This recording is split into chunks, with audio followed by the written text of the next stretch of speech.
We're getting ready for baseball here at Miller Park. A gorgeous night as the Brewers welcome in the Cleveland Indians, a two-game interleague series starting here tonight. The Brewers coming off of the off day yesterday, looking to finish up this homestand before they head out on a long road trip. Good evening, everyone. Sophia Minert here at Miller Park, and the Brewers are coming off of a series loss against Pittsburgh. The off day yesterday, and before today's game, there was a lot of news from General Manager David Stearns and Manager Craig Counsell. The Brewers are looking for offensive production. A number of individuals needed to get going at the plate. One of them, Eric Sogard, who started over the weekend in 28 games, a 100 average for him, was hitless in his last 27 at-bats, so he has been optioned to AAA Colorado Springs, an assignment he accepted, and the Brewers will look forward to getting his bat going down there. So they've also selected the contract of Nick Franklin, called him up from AA in Biloxi, and also got some news on Stephen Vogt, who returned to Milwaukee to be seen by team physician Dr. William Rosh, and today was transferred to the 60-day disabled list with that right shoulder injury. So we get the update from Manager Craig Counsell on why Eric Sogard was being set down, and also hear from General Manager David Stearns on Vogt's injury and what that means here for the team moving forward. What we're trying to do is we're trying to get Eric going. I mean, at this point, kind of moving forward. We tried to give him some at bats this weekend, and he had a nice game on Saturday night for us. But for him, I think to get going, consistent at bats is the best way to get going. So Stephen has a setback. He has re-injured the capsule in his shoulder a little bit. In addition, there's some signal to some potential tearing of the rotator cuff. So it's a meaningful and significant setback. Stephen's going to seek a second opinion, which will likely be done at some point next week. Surgery is a possibility, but at this point we expect to miss Stephen for an extended period of time. General Manager David Stearns also gave an update on Mauricio Dubon, their 10th best prospect in the organization. He will miss the rest of the season with a torn left ACL. And you see that he had an amazing season in just over 6 weeks with AAA Colorado Springs. He was on a 23-game hitting streak, a .343 average, 4 home runs. He will be set up for surgery here very soon. So certainly a tough blow for the Brewers minor leaguer. But we're getting ready for baseball here tonight. Wade Miley getting ready for his Miller Park debut after a quality start against the Reds. He'll face AL Cy Young Award winner Corey Kluber. Matt LePay, Bill Schroeder will break it down next.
Miller Park. Another beautiful day and turning into a beautiful night here in Milwaukee as the Brewers get set to open this quick two-game series with the Cleveland Indians. Good evening alongside Bill Schroeder. I'm Matt LePay. We'll be checking in with Sophia Minute throughout the course of the broadcast. And Rock, you've talked about it here for the last few days. This has been a challenging stretch on a couple of fronts, the travel, and now business really picks up because they're in a run of games now against teams with a lot of postseason experience. Yeah, this is going to be a nice test, and you can see what they're up against. I mean, the Cleveland Indians, they can bang. They're off to a kind of a shaky start, but you better bring the bats when you go to Colorado. You got Arizona a couple of times in Minnesota.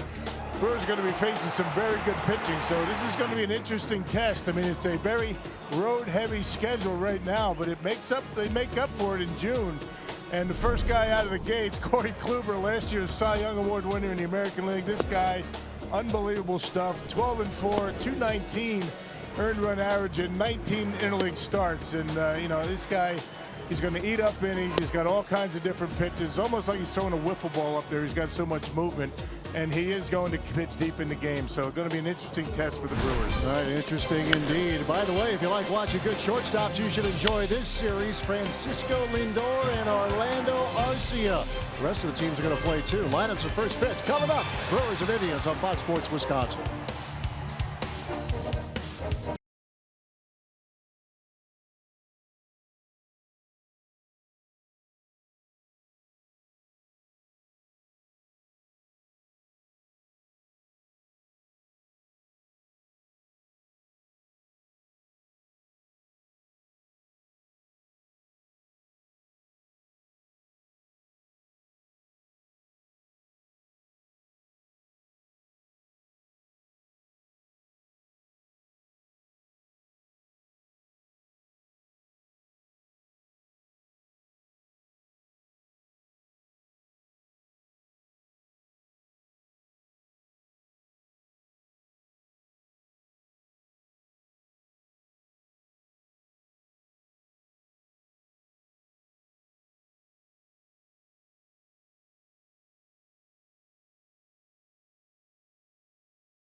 Quickly gets a strikeout, and Wade Miley has a clean inning.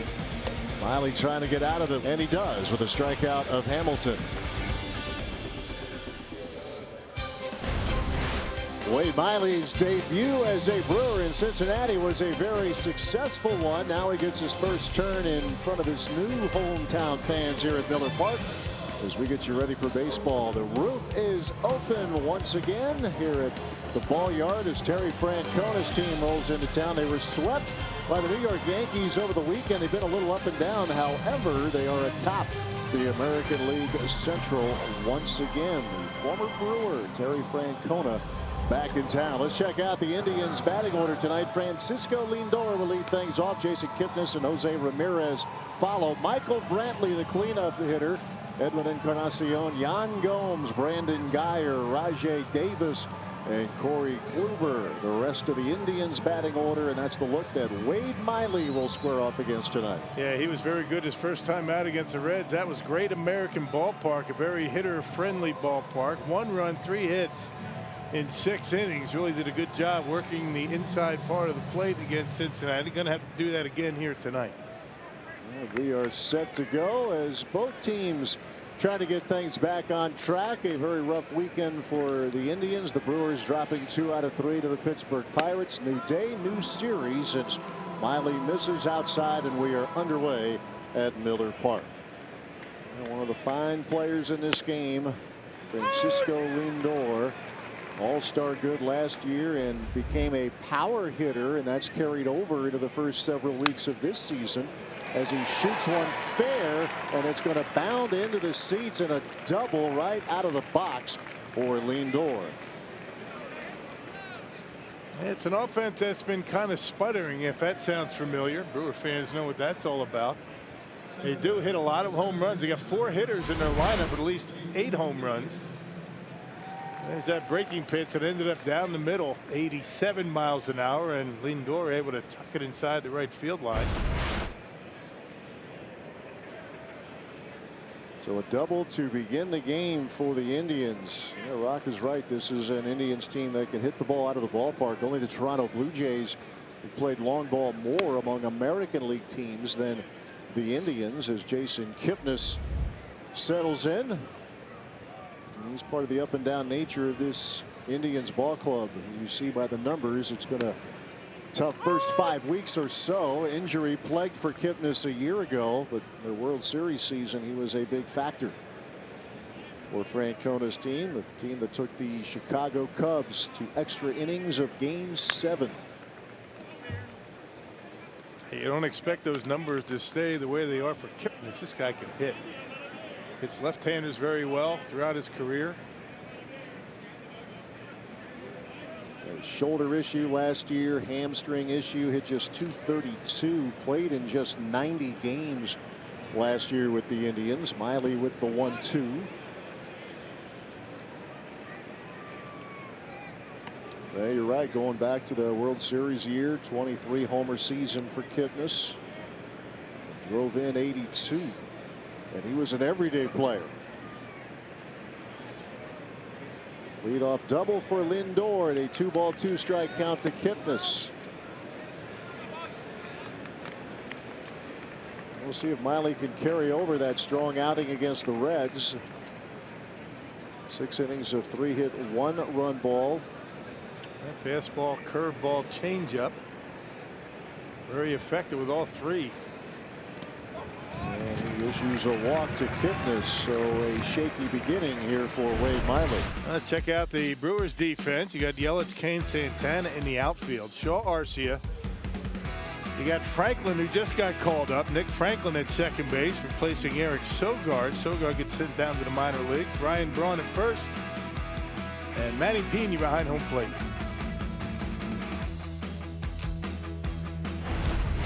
So an early threat here for the Indians. Lindor a double and a walk to Jason Kipnis, and here is Jose Ramirez. Yet another hitter in Francona's lineup who can take you deep, which he has done 9 times already this season.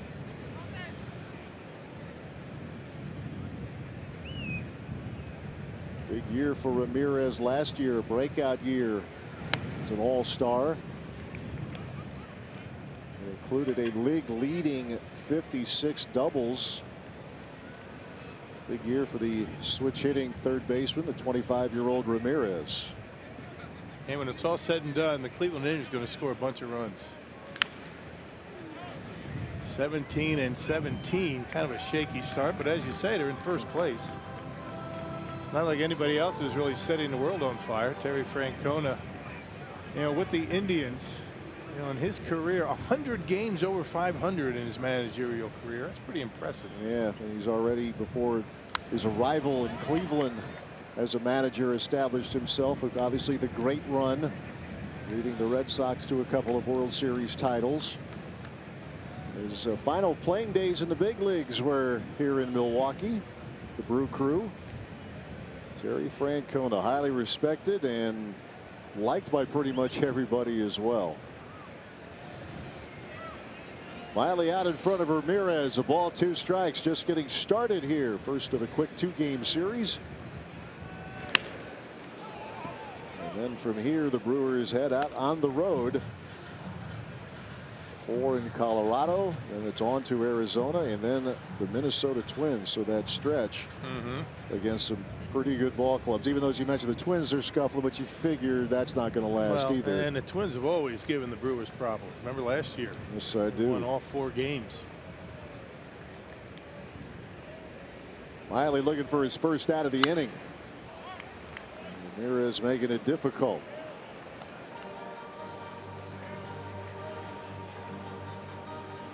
Michael Brantley is on deck. Mentioned the Indians were swept by the Yankees. They've dropped 4 of their last 5 games and 8 of their last 12. Here's how it looks. Yep, only one team over 500 in the Central. I should say nobody, right? 17 to 17. Yeah. Nobody. You got one team at 500. A break even gets you at the top. Much like we say about Cleveland, they'll hit. Talk to some of the Indians folks. They say much the same about the Brewers. As Ramirez will lift one into right field, and twisting a foul ball, reaching out, is a fan. I'm not so sure Santana would have had a play on that. Oh, interesting. Yeah, nice catch. You're reaching out over the barrier. I think Santana might have had a play on that ball. Good catch anyway.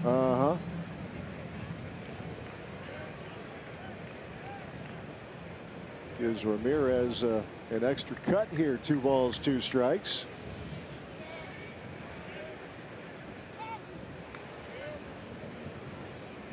Keep an eye on Lindor,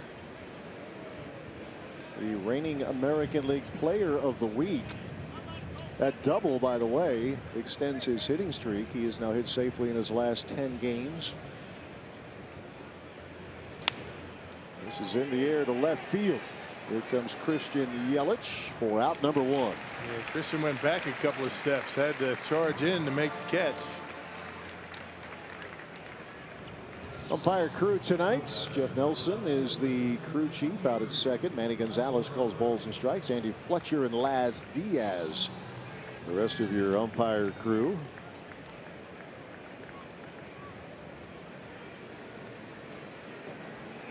It's the interleague portion of the schedule hits here for the Brew Crew.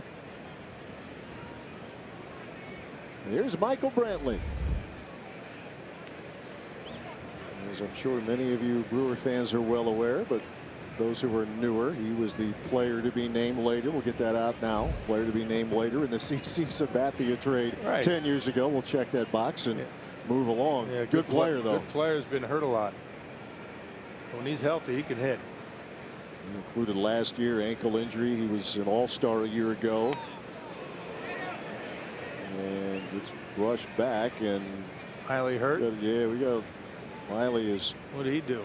Umpire Manny Gonzalez noticed something right away. There's start number 2 here for Wade Miley, and you see where he's pointing. On the side, deal. Yeah. Right there, you can see him flinch right there, and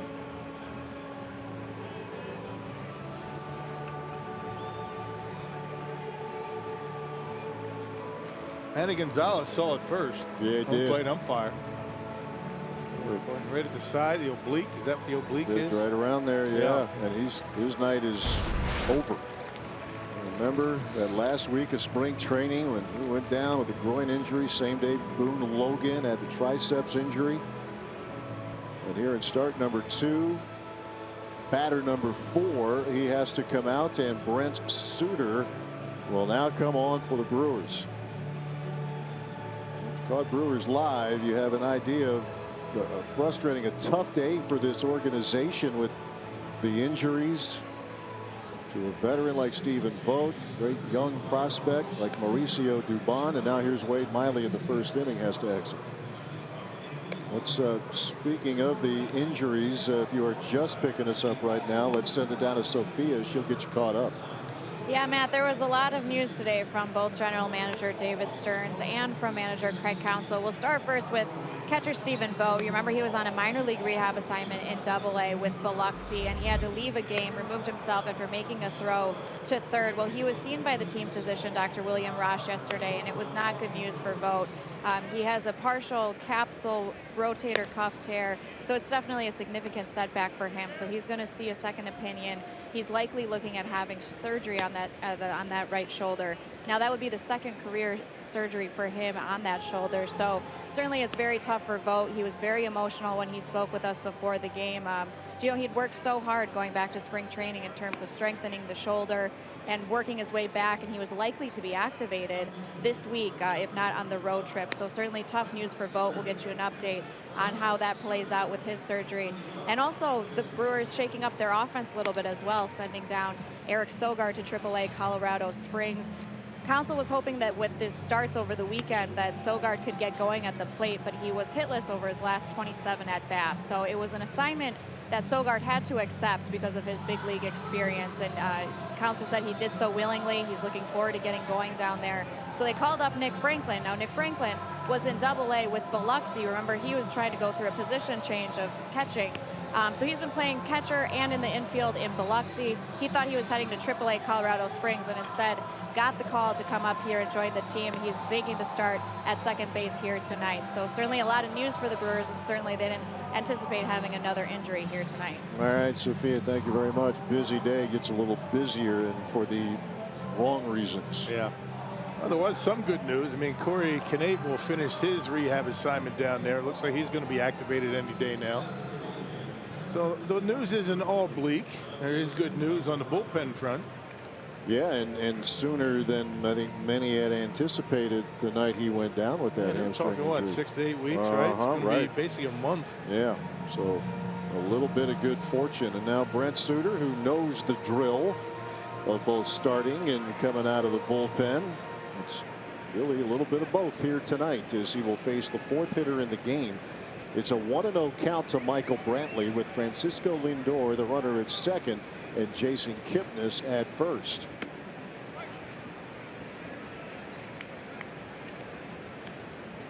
And certainly, if we get any information, specific information on Wade Miley, we will pass it along. But now this game in the hands of Brent Suter.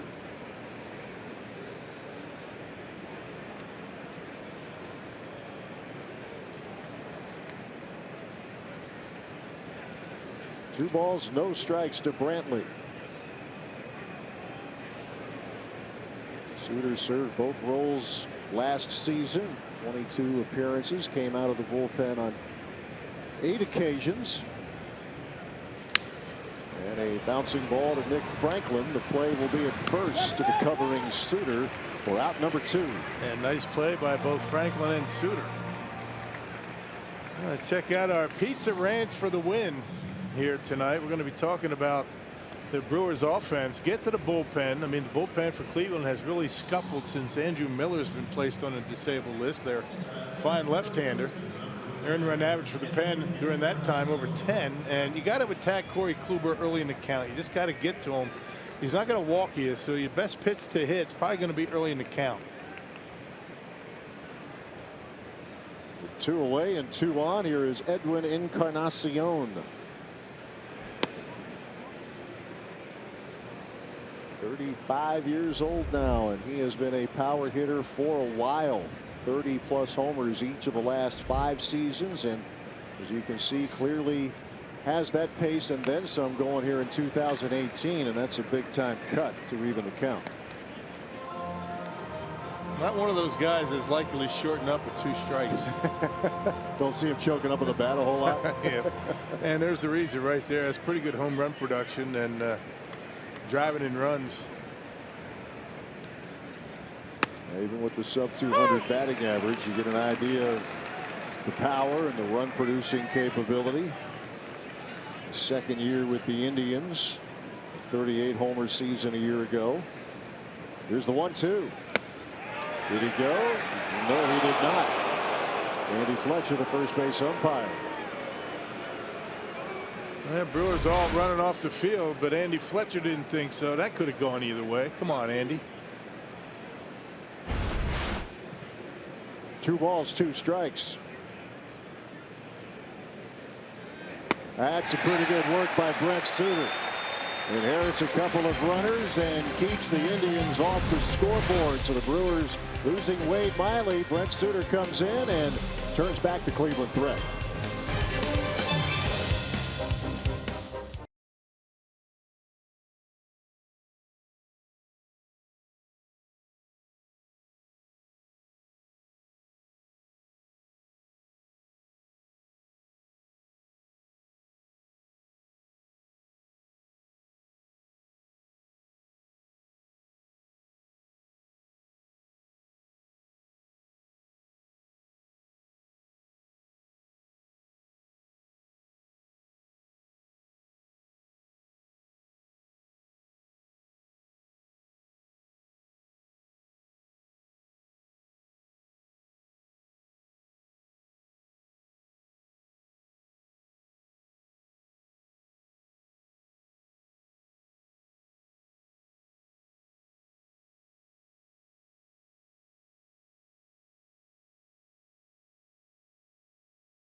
In for the injured Wade Miley, turns him back, and now the Brewers getting their first opportunity. Let's check out the Brew Crew batting order. Lorenzo Cain, per usual, leads off. Christian Yelich, Ryan Brawner 2-3. Travis Shaw, the cleanup man again. Domingo Santana, Nick Franklin, Manny Pena, Orlando Arcia, and Brent Suter.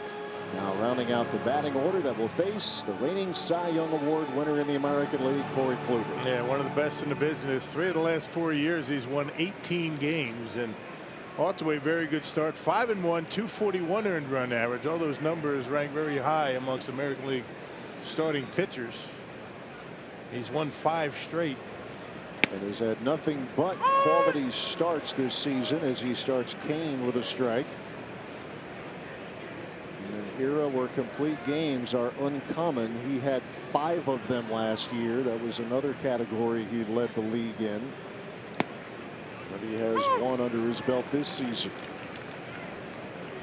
And we talked about get him early in the count and early in the game before he settles in. Been tough sledding for Cain and most hitters in their careers against Kluber. Travis Shaw has had some success. Go back a couple of years. We'll get into more of that when Shaw gets to the plate. All-star the last 2 years, and I mentioned the complete games. He'll give you a lot of innings most of the time. His shortest outing has been 6 2/3 this season. It's worth repeating. That is his shortest outing of the year, 6 2/3. And last time out, 7 innings and needed 99 pitches. He's gone as many as 116 this year. 1-2 pitch and a strikeout for Kluber to begin his night. Well, the Indians rank about middle of the pack in defense in the American League. You got Brantley, Davis, and Geyer in the outfield. Ramirez, Lindor, a magician over at shortstop. Kipnis, Encarnacion at first, and Yan Gomes behind home plate. Exciting players. Francisco Lindor, 33 homer year for him, not to mention what he does out of the field. Here's Christian Yelich. He attacks the first pitch. Brewers Brewers continuing to try to find ways to get more consistency with the offense. It's a tough ask tonight against Kluber. Brewers had all of 2 hits on Sunday against the Pirates. I just never know. You come to the ballpark, these guys go through their routine and expect success, and you never know. Kluber may be off tonight. Yeah, when you think you have the game figured out, something happens that might surprise some people, as Yelich will send one into left field, and that's going to drop in front of Brantley, a base hit. 1 out, 1 on for Milwaukee here in the bottom of the first. And pitch up in the zone again. Get him early in the game before he starts feeling comfortable in that Miller Park mound. Kind of a flat slider right there, breaking pitch that just kind of spun up there, and Yelich able to fight it off into left field.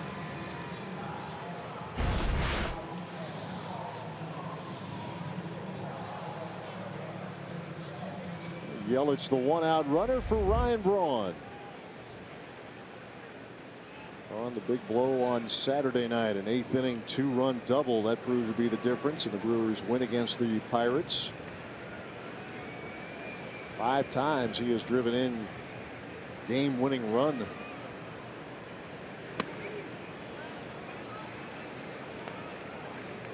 In the first few weeks were a bit of a scuffle for him, but it has picked up now, hitting a little better than 300 over his last 17 games. And in the starting lineup here for the 2nd straight game, came off the bench Friday and Saturday night for Council. He's had a calf injury that has given him problems a couple of times this year. Not enough to DL him, but keeping him out of lineup a couple different times this year. And the idea is to get him back where he can remain back. He came off the bench in those first 2 games of the series. And per usual, he has provided this team with big hits and big moments. Go back to Saturday night against George Contos. Left one up, 1 too many. Yeah, threw him a number of sliders in that spot, fouled off a couple, but then centered on one, and the Brewers ended up winning the ball game. Ryan Braun style. It's good to say in that scenario we have seen the movie quite a bit. Kluber falls behind 3-1. Yeah, Kluber's got 3 different fastballs. A sinker, a comeback sinker that you can't give up on if it starts on the outside, off the outside corner to a right-hander. He'll throw a 4-seamer and a cutter. A slider and a changeup.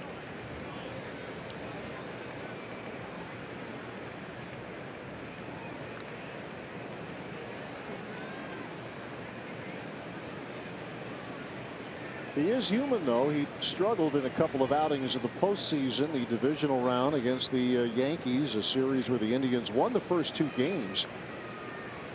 And then it slipped away. The Yankees protecting their home field, and then went into Cleveland in Game 5 and took care of business and getting to Kluber in the process. There's a ground ball to Ramirez. There's Kipnis for 1, and that's all they'll get.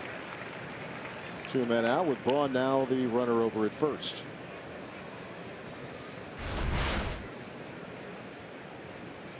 Yeah, Ramirez makes a nice throw over to second base. Kipnis realizing it's not a double play ball. He's not going to throw it.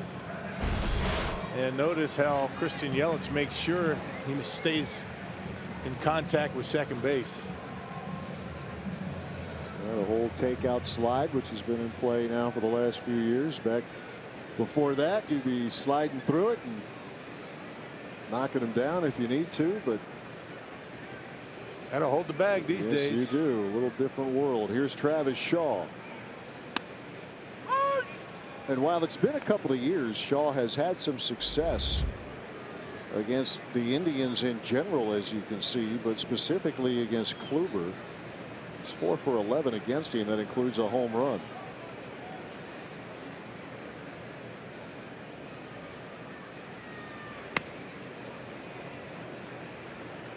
You'll see Kluber is not a particularly hard thrower. Fastball usually even a 4-seamer 92, 93. Cruising speed 92. Yeah, 93. You're right.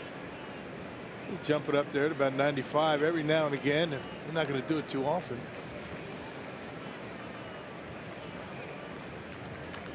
The 1-1 pitch.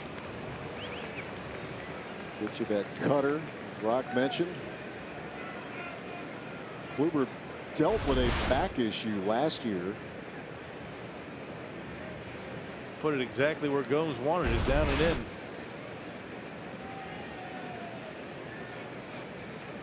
A ball, 2 strikes to Travis Shaw.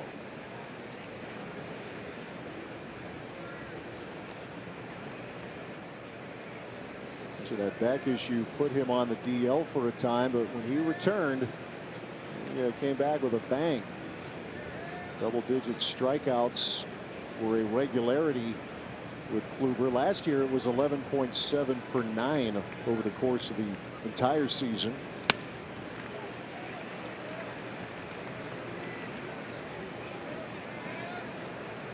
Cy Young winner in 2014 as well as last year. One of the best around, and they'll see another good one tomorrow in Carlos Carrasco. Interesting, 3 of the last 4 years he's had 18 wins. In 2015 he had a 349 earned run average and had 16 losses, which was the most in the American League. That's rough. He found what was whatever the problem was, they figured it out. 2-2 pitch. Shaw gets into one deep to right field, and it's gone. Travis Shaw turns on Kluber, and the Brewers grab the early lead.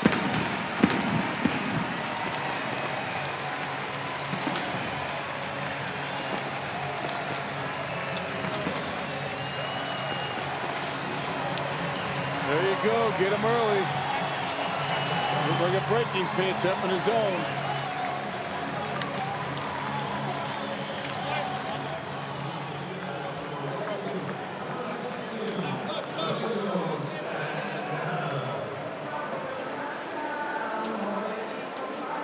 He continues his personal success in the one-on-one matchups against Corey Kluber. Yeah, second against Kluber, 7th on the season for Travis. Exactly what you have to do against this guy. There it is, breaking pitch right down the middle of the plate, and Travis Shaw able to knock it out of here to give the Brewers a 2-0 lead. There you go.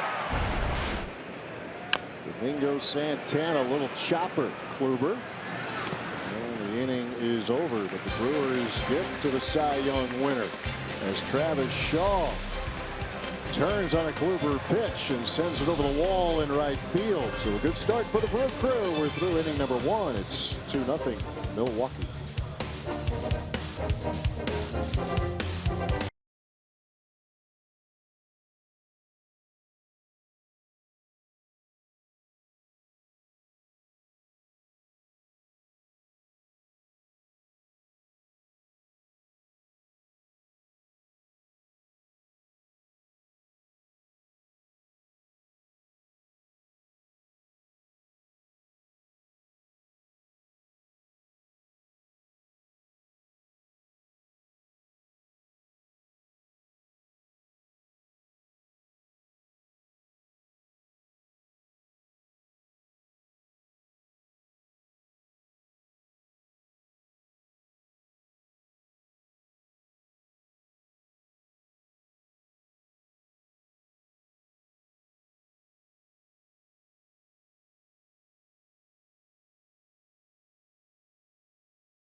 gives the Brewers the early lead as we move on to the top half of the second inning. And Brent Suter working against Jan Gomes. If you're just joining us, Suter coming in the first inning. Wade Miley had to exit the game, pointing to his side. Maybe we'll just leave it at that. He quickly pointed to his side after a pitch to Michael Brantley. Suter came in, inherited 2 runners on base, and got out of the inning. Took care of Brantley on a ground ball and Encarnacion on a strikeout. Ball 2 strikes to Gomes. Suter, as always, working quickly. This is what makes Brent Suter very valuable to the Brewers and this pitching staff. Being very flexible, being able to start, coming in at a moment's notice like this, and being able to get the job done. That's not an easy thing to do. Well, he's ready for it, though. At least the early signs are good as he gets his second strikeout of the evening. Now that cut fastball up out of the strike zone and gets Gomes on strikes.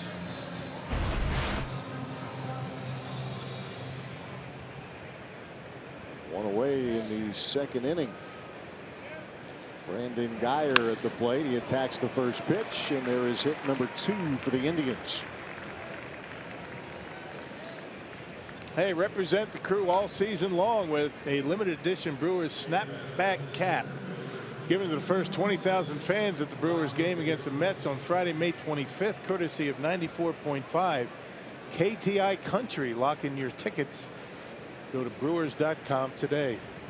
This is nice. This is sweet. And the snap right here. See the snapback hat. It's nice. I like it. Ball and glove. One size fits all. Thanks. That's important to me. A lot of brains in there, Rock. A lot of brains. Something. Here's Rajai Davis. His return to the Cleveland Indians. Signed a minor league deal back in the middle of February.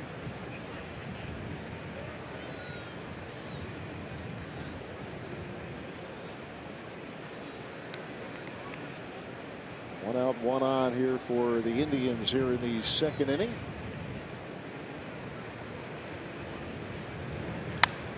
And he goes the other way in a base hit. Geyer will put on the brakes at second, and again Cleveland with something going. They stranded 2 in the first. They have 2 on here in the second.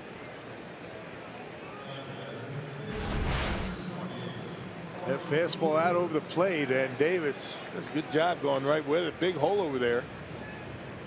Between first and second, they had the shift. Franklin up the middle.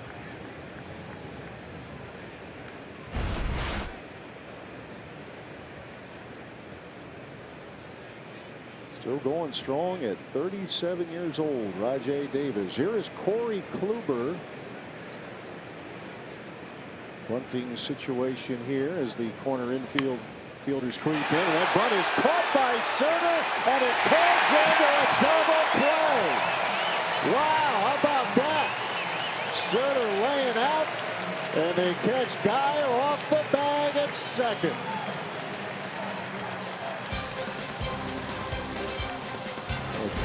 Brent Suter coming in for the injured Wade Miley. Squashes a threat in the first. He does it again in the second.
for the Milwaukee Brewers coming in for the injured Wade Miley. Check out the ending to the top half of the second. He gets rid of the baseball, and then the dive, and then the throw from the seat of his pants. And to get the double play, and if that's not enough, he's the first one in the dugout. He sprinted back in that dugout, man. This guy's a baseball player. You can call him a pitcher if you want, but he acts like a regular position player. He does. Yeah, you better believe that got everybody going in the dugout. I love his enthusiasm. Yeah, he loves to play this game, and you can see what Fred Counsell talked about, this year in spring training and in past years, the value he has to this ball club. And here's Nick Franklin leading things off, called up from Double-A Biloxi, with Eric Sogard being optioned down to Triple-A. You're going to see him again. I mean, he just got into a thing where he just couldn't get out of it, and just kind of wrapped up in the axle a little bit. And he's too good a hitter. I mean, he's a proven hitter in the big leagues. He's going to go down to the minor leagues. He'll get it going. We'll see him again. Yeah, we've said it so often, the boost he gave this ball club last year in the first half, and so he'll try to regroup. And in the meantime, a chance for Nick Franklin, who last year in his first game as a Brewer went deep. It's against Kyle Hendricks of the Chicago Cubs. Yep, switch hitter. He's got a real good pop from the left side of the plate.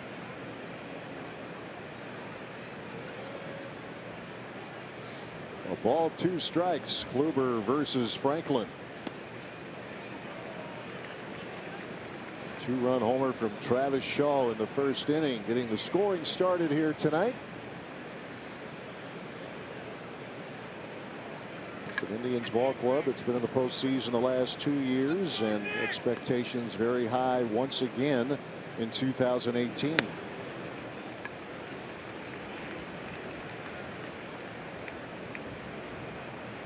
Franklin, Pena, and Arcia facing Kluber here in the home half of the second.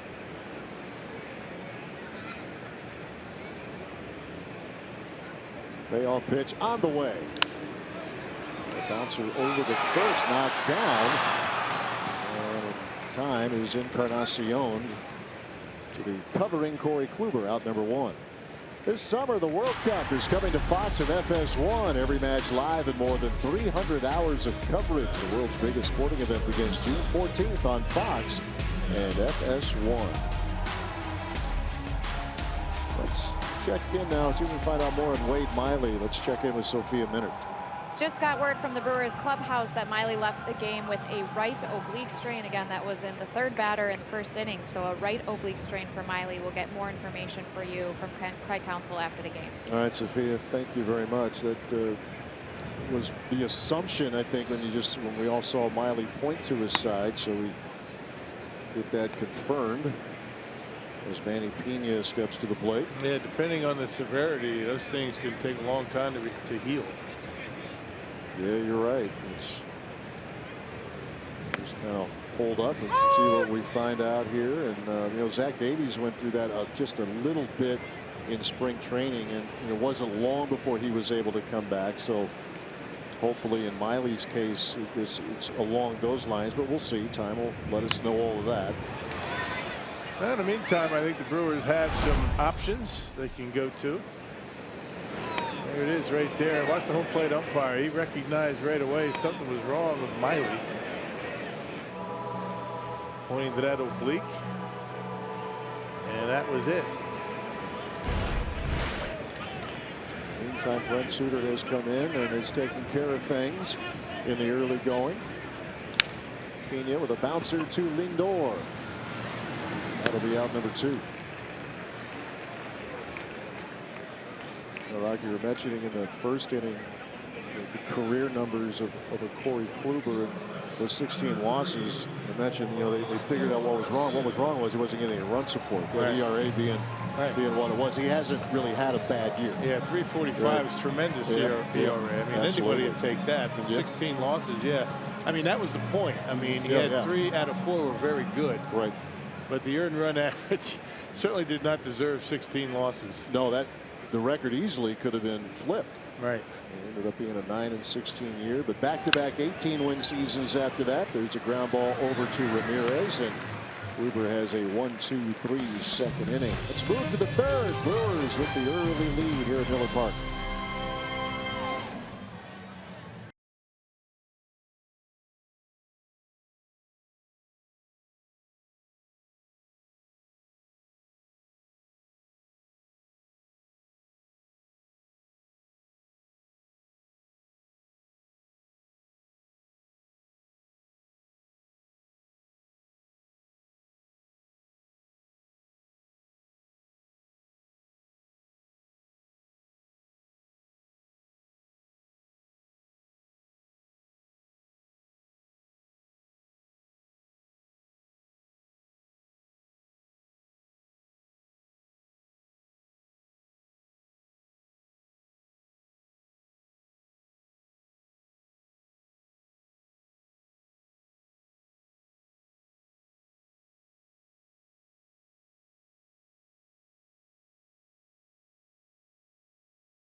Sports Wisconsin is brought to you by QP and Abraham. Voted best, rated best. QP and Abraham. Tell them you mean business. By Miller Lite. Great taste and only 96 calories. And by Menards. Save big money at Menards on all your home improvement needs.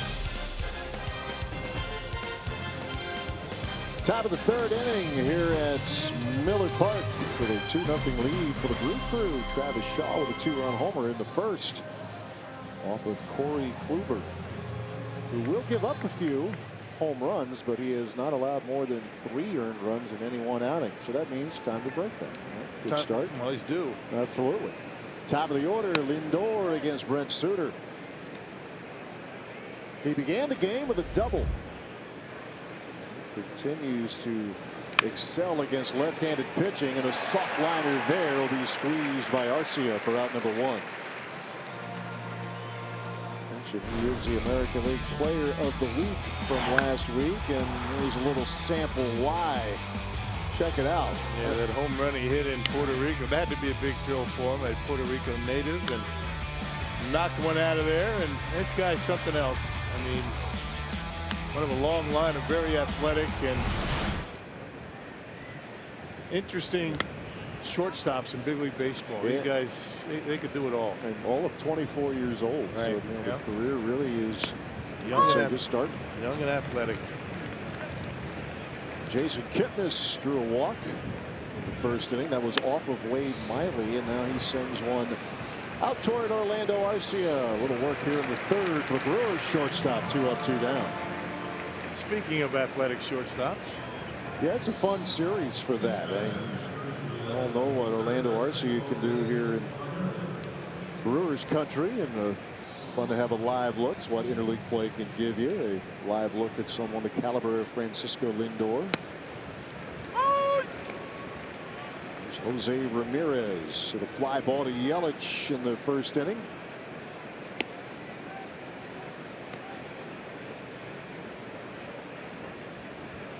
Indians have threatened in each of the first 2 innings. Suter looking for a quiet third.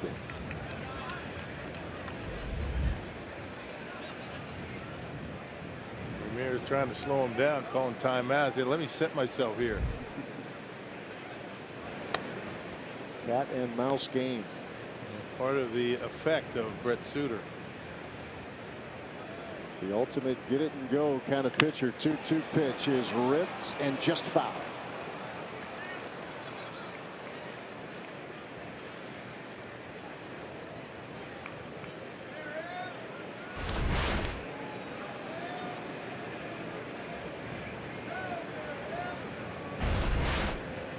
.318 a year ago did Ramirez.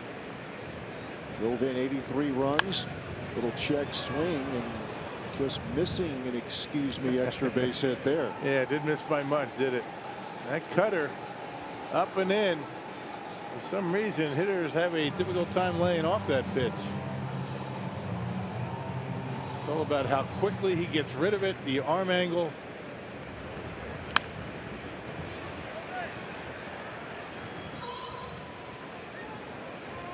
Count holds 2 balls, 2 strikes.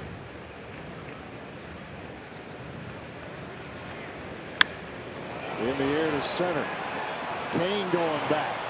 And that's out of here. Number 10 on the year for Jose Ramirez, and that gets the Indians on the board.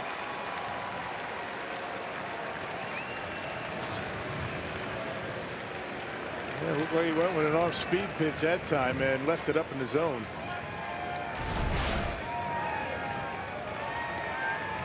Right down the middle of the plate. He wanted to get that one up a little bit further. I think it was a cutter, not an off-speed pitch, but missed the spot with it, left it out over the plate, and Ramirez able to barrel it up.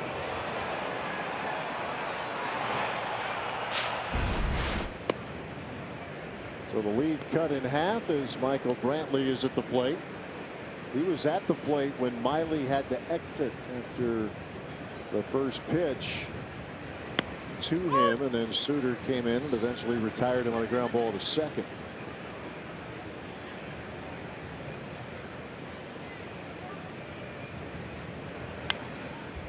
Mentioned Brantley, an all-star last year, but injured his ankle. It was right after that injury that the Indians acquired Jay Bruce. Brantley returned at the end of the regular season, ended up playing in the postseason, but never really was able to regain rhythm at the plate with just 1 hit in that series against the Yankees. Yeah, this is a guy that will make you work. He does not, swing at too many bad pitches. He's always had a good on-base percentage. With this out of play. Yeah, you're right. In an era where strikeouts break records every year, this guy doesn't punch out a lot. All right. Matter of fact, the most in any one year was 67, and that covers more than 600 plate appearances. Here's 2-2.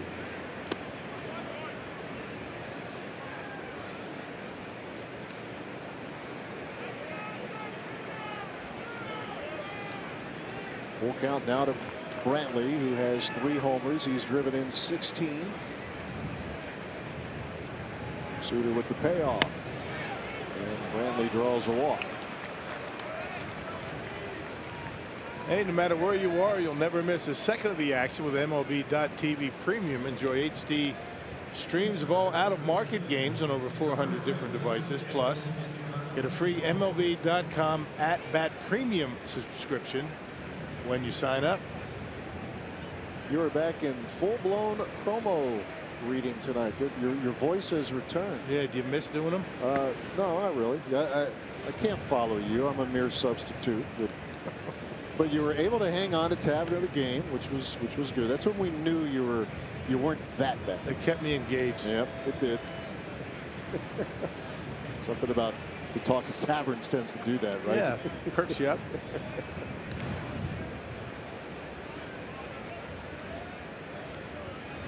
Edwin Encarnacion into the first inning. The Indians stranded 2 runners.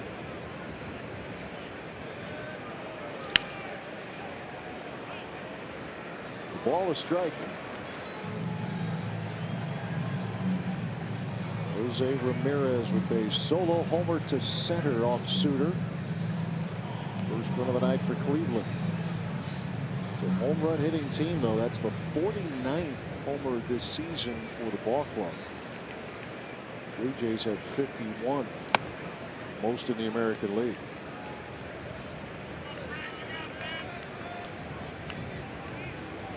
You got to be careful with Encarnacion. Yeah, Suter got him with a high fastball last time up. And Encarnacion goes opposite field. Brantley to second. After the first two were retired, the next three reach. And fought it off, got in on his hands with the cutter. But Encarnacion, who really doesn't go to the opposite field all that much. Little jam shot. You see the big swing, got it down on the trademark and fought it off into right field. Didn't hit it very hard. But a base hit. Pitching coach Derek Johnson with a mound visit. Now the history of Suter, certainly this season when he was starting, is there would be a rough inning. And then he would settle in and give you, 2 or 3 more good solid innings, about a 5-inning type of pitcher. But there's generally 1 inning where he gets touched up. Yeah. And he gets himself in trouble, and there are times when he hasn't been able to get himself out. And that's why Derek Johnson went out there to slow things down for him a bit. Jan Gomes at the plate. And Gomes will lift one into left field. Here comes Yelich. And that'll do it for the Indians here in the third. They pick up a run. They strand 2 more. 2-1 Brewers in the third.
Because no matter where you serve or when you served, we stand ready to serve all military families.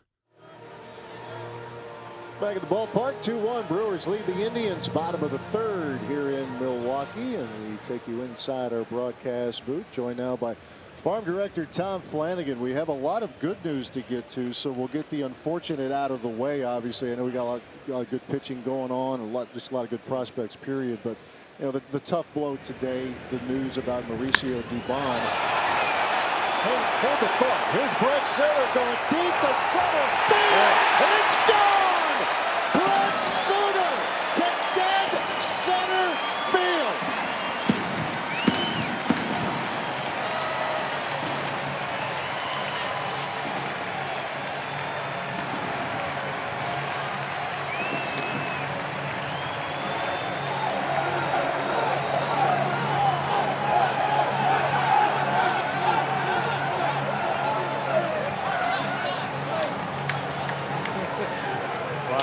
So, Tom, as I was about to say, you knew all along that Brett Suter could hit, right, for a pitcher? Yeah, of course, man. Held the answer or didn't want to step on the bomb there by Suter. That was even confetti-worthy down in the dugout. That is awesome. Well, we'll get to Mauricio. Let's keep on the positive note here, because you're seeing a lot of good pitching right now, certainly with Colorado Springs, with Burns and Peralta. Just update us on those guys and how their starts have been. Sure. The staff at AAA has really been strong from day one of the minor league season. A couple guys to spotlight. Freddie Peralta, you guys got to look at him in big league camp this year. He hasn't turned 22 yet until next month, and he hasn't missed a beat. Put up some big strikeout numbers, leading the PCL right now in Ks. Corbin Burns had a huge outing at Oklahoma City on the weekend. I happened to be down there this weekend myself, and struck out 13, didn't walk a hitter. It's really strong 7 innings against the first place club that we're battling down there in the PCL. So both of those guys are doing really well. Bubba Derby's put up good numbers. It's kind of an under the radar guy, but he just puts up the numbers start to start. So some good outings by guys, and of course Woodruff's been up and down. He's in the rotation down there as well. So it's a good group of guys, and it's a good time for those guys to get their work in and be prepared to be up here when called upon.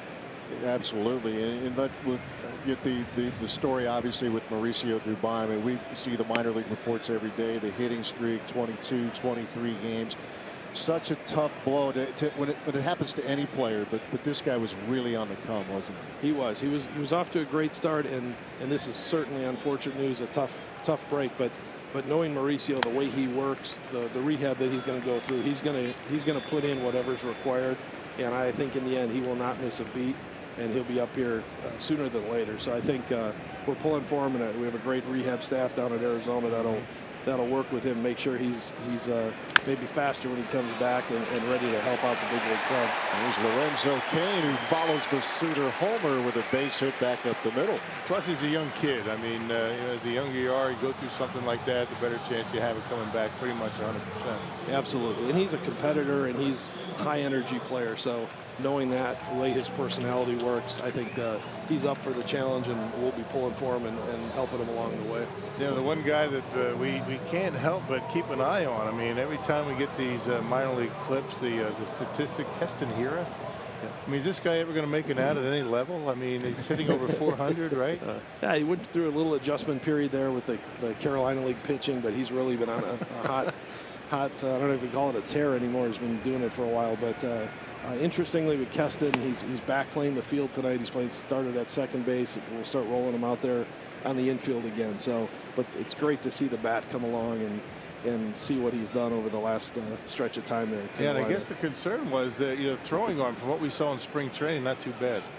No, he's fine at second base, does the job. We just want to be careful with that and make sure that we make sure he's fully healthy out there. Your good luck here, Tom, as Yelich with a base hit. So home run, single here in the bottom of the 3rd inning here for the Brewers. Off last year's Cy Young Award winner Corey Kluber. So good start here against someone who is as good as it gets in this game. Let's get updated now. We've covered Colorado Springs, Biloxi, first place, Biloxi, the Shuckers. Some pretty good arms down there as well, right? Absolutely. Their pitching staff has really led them. They've had some good offensive performances as well, but the rotation there, Thomas Jenkins has got off to a great start, leading the league in wins. Cody Medeiros, he was kind of in a tandem for a bit with Hauser, but he's kind of a standalone guy now. He's really looked good. Appears to have turned the corner. Also another young guy. These are all 21, 22-year-old guys. So definitely great to see. And then Zach Brown, his numbers may not show how well he has pitched. He's pitched really outstanding. He's got the big curveball and nice outing the last time out. But he's another guy to watch. So a really good staff all around. How does a lot of the big league guys going down on rehabilitation this time? How does that disrupt what goes on down in the minor leagues, or does it at all? It doesn't really disrupt us. It's planned out really well. It's structured, and the minor league guys that are there love to have those guys around. They eat well, don't they? They usually eat really well. They don't have to eat much breakfast on the days those guys are in town, so they take care of them pretty well. So it's really good. I think our guys can learn from it. Seeing these guys down there, the examples that they put forth, the way they go about their business, I think it's part of that development process that it's really helpful for the guys. Yeah, I think it's priceless. If you're that 20, 21-year-old guy and you've got a veteran who's on a rehab assignment, I would think they all just kind of rush up to the guy and pick his brain, right? What's this like? What's that like? That's priceless information, I think you would get, correct? Absolutely. I happened to be in Appleton last year when Ryan Braun was up there with the Timber Rattlers, and he was there for 3 or 4 days, and just being around the batting cage, the way he talked, what he looks for in pitchers, how he approaches things, just hearing him talk to the guys, it's just invaluable to get that from these guys. Ryan Braun at the plate, 2 balls, 1 strike with Kane at second and Yelich over at first. Brent Suter began this inning by taking Corey Kluber over the wall in center field. You just never know what you're going to see when you come to the ballpark. He may have been the most surprised guy in the yard, by the way, the look on Suter's face. He didn't know he was going to be pitching. I mean, that's the value of Brent Suter, though, right, Tom? I mean, there's a guy sitting down in the bullpen. He was probably having a good time with those guys down there. All of a sudden, the phone rings. He's in there. He's one of those guys that make an adjustment very quickly.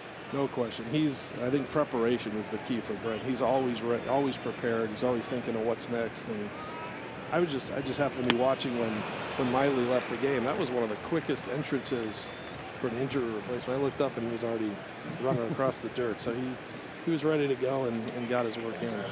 He does everything at full speed. It seems like it brings an excitement, brings an enthusiasm to the dugout, the clubhouse, and obviously here tonight on the mound and at the plate. We're visiting with Farm Director Tom Flanagan. Tom, one of the things that it seems like you folks have been able to hold true, you hear the term organizational depth a lot, and with the trade where you give up 4 really good prospects, including obviously Lewis Brinson, the top prospect, to get Christian Yelich, and yet even with that talent gone, you feel pretty good about where you are collectively with the depth and the number of really highly valued young players in the organization.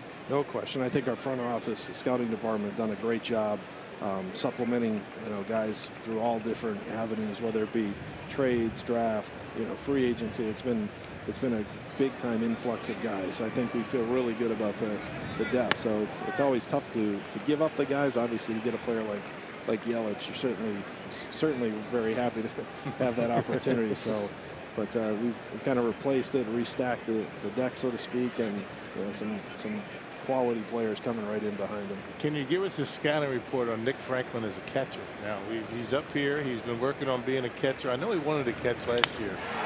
Here's Shaw sending one deep down the line, but it's just foul. Nick, he started in spring training doing it. I know he did a little bit last year, catching pens and things, but being an infielder, as versatile as he is, he's got the really good hands. So I think receiving came naturally to him. It was just more of a adaptation to getting in assuming the position, as Charlie Green always says, just being down there all day, taking that, the legs are going to affect your hitting. So he had unfortunately, a couple little injuries there along the way that he didn't get the number of starts catching that we would have liked to see before he got called up. But that's something that we know if the need arose, he could certainly get back there and hold his own. Can he handle the foul tips? I mean, that's the thing. I don't know if anybody can. That's a tough one. And that is maybe more of an extreme case, but Tom, is it also true that this is an organization that really values versatility? You don't want to be just a one position guy, and maybe that's throughout baseball, but really noticeable here. Again, with Franklin, that's extreme, sure, but it's important. Right? Yeah, absolutely, especially in the National League with all the double switches and things that you do. When a player can move around and not really miss too much of a beat with a player at a new position, that's certainly a value to everybody. And quite frankly, we sell it to our players that it's a value to them in baseball when they can, in a way, it's like a lottery ticket. If you're restricted to one position and you're playing behind an all-star caliber player at that position, it makes it that much tougher. So helps them, and it certainly helps the organization. This is a double play ball started by Jason Kipnis. That'll do it. Well, Tom, you brought a little luck. Not every day that Suter goes deep off a Cy Young winner, so that's good. Awesome. We'll take it. Appreciate it. Tom Flanagan, Farm Director Thanks, here. Good inning for the Brew Crew as Brent Suter picked a good time to go deep. Solo shot against Corey Kluber. It gives Suter and the Brewers a 3-1 lead as we move to inning number 4.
It is brought to you by Miller Lights. Great taste at only 96 calories. And by Toyota. Let's go places. A lot going on here at the ballpark tonight as Brent Suter, fresh off his first big league home run on a night where he didn't figure he'd be pitching. Wade Miley got the start. Suter came in, the fourth hitter of the night. And he's given up just a home run in the third inning to Jose Ramirez. 3-1 Brew Crew here in the fourth. Brandon Geyer leading things off for Cleveland. I want to thank Tom Flanagan, farm director, for joining us here tonight. As you mentioned, a lot going on, but a lot of good things in the system, a lot of good arms, among other things, Rock, throughout the Brewers organization. And I think about, the Brewers starting pitching down in the minor league, a lot of options that Craig Counsell, David Stearns can go to, assuming that Wade Miley is going to go on the disabled list. You figure he's going to, so they're going to need a starter. Zach Davies is going to be coming back. So they do have options, down in the minors to fill the gaps. That's a good thing. That did not used to be the case. Yeah, this is a ball club that went back and forth with sending players to and from here from Colorado Springs, and out of necessity with injuries and other reasons, and that's the case once again this year. But they have some good options to turn to. 2 balls, 2 strikes to the Indians right fielder.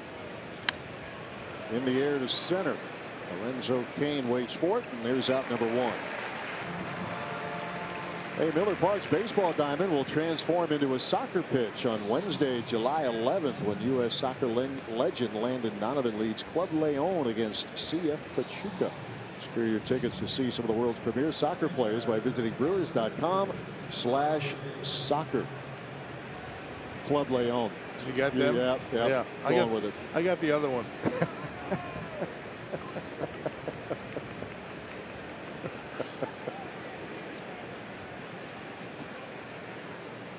The soccer pitch. The soccer pitch. I like it. Yeah. There's Rajay Davis. He was in line to have a home run for the ages. Cleveland Indians a couple of years ago. Game-tying bomb off of Aroldis Chapman. Game 7 against the Cubs. You know the rest of that story, but Davis was on the brink of having forever legendary status. Indians fans everywhere as he goes down swinging as Suter elevates and gets his 3rd strikeout. Yep, that's his bread and butter, and for whatever reason, hitters just can't really make contact on it. Talking about 86, 87 miles an hour, maybe. It's one of those things where just doesn't find bats very often. 2 outs, bases empty as he faces Corey Kluber. The other thing is it's out of the zone. He still gets swings. When he gets hurt, it's when he gets it down in the strike zone. I think we talked to you guys about that early in the Cactus League schedule, about how you want to be able to elevate, but you got to be careful. You get it down into the zone, and that's trouble for most pitchers, but particularly probably a guy like Suter, who does not throw hard, but he can throw very effectively.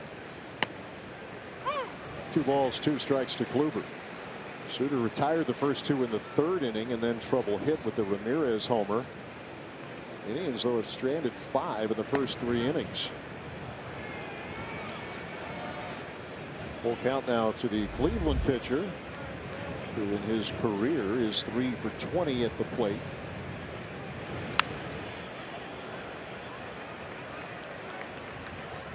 And in the first at bat for Kluber, it was another Suter highlight as he was trying, with runners at first and second, to bunt them along. He popped it up.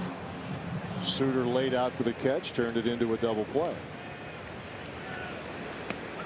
And he has a clean inning here in the 4th as he catches Kluber looking. Couple of strikeouts in the inning. 4 in the game for Suter. 3-1 Milwaukee in the 4th.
coming on for Wade Miley. Check this out. A double play as he catches a Corey Kluber pop-up on a bunt attempt. And it takes him next to no time, Rock, to get to the dugout. Look at this. Yeah, 1,000, 1,000, right? What was it, 19 seconds?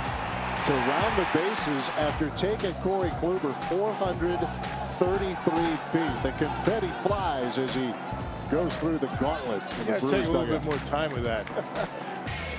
Doesn't have that home run, the home run routine down yet.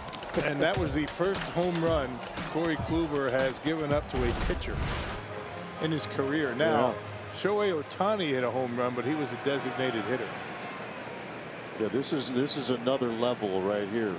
First career home run, as you would probably guess, for Brent Suter. Domingo Santana leading off here in the bottom of the fourth. That's a lot of day, and hopefully some more in store here for Suter, who had to come on in the first inning for Wade Miley, out with an oblique injury.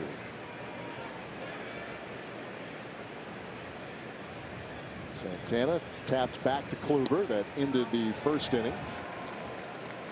Domingo's been on a pretty good run. He's 5 for 10 in the series with the Pirates. He comes in with a 5-game hitting streak. Driven in 4 runs in that span.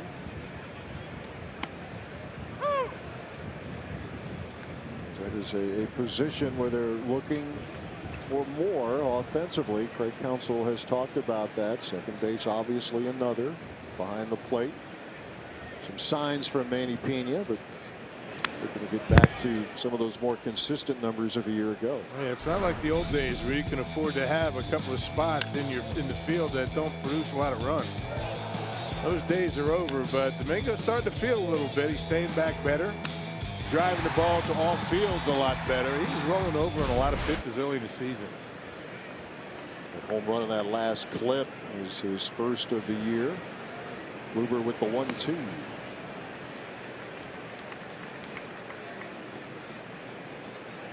Yeah, the run started for Santana.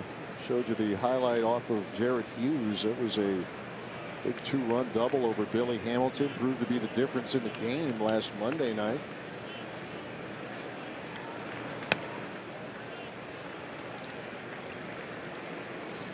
I remind you, the most earned runs that Kluber has allowed in any start this season is 3. It's been in each of his last 3 outings against the Rangers, the Mariners, and the Baltimore Orioles. Santana works him for a walk to begin the bottom of the fourth. Hey, he doesn't walk many either. Hey, the Brewers wrap up this 2-game series against the Indians with a matinee matchup tomorrow at 12:10 p.m. And because it's another kids and seniors discount day, kids 14 and under and seniors 60 plus can enjoy 50% off tickets for the series finale. Learn more at brewers.com. Sure, you get out here. The Brewers head out on the road with a 3-city trip. Here's Nick Franklin. Grounded to first back in the second inning.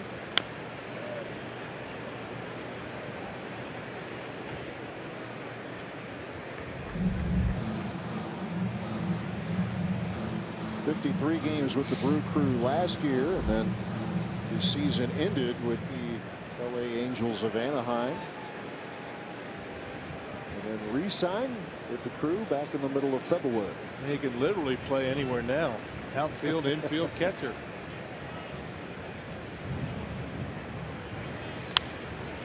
And double play chance here. There's one, and not in time. Franklin busting up the line, and now he comes up gimping. Boy. Say it ain't so. My goodness. Goodness gracious. Seeing him before the game, as you would imagine, excited to be back up here. He's knocking on the door for another opportunity, and in his second at bat, now he has an issue. Yeah, busting it down the line, try to avoid that double play. He does it, but he paid for it. Not sure what it is, and that's going to end the night for Nick Franklin. So 2 down for the Brewers tonight. My goodness.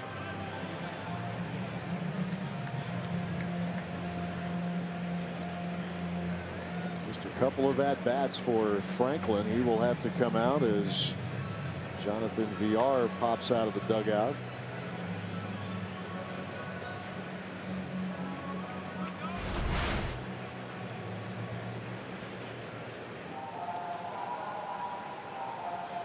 Yeah, not sure. Maybe he hit the bag wrong. Not sure if it's an ankle or a hamstring. Who knows? That's where you have that mixture of pain and anger, right? Disbelief. Yeah. Really? Frustration. Man, back in the big leagues and hurt first day. Here's Manny Pena with 1 out and 1 on.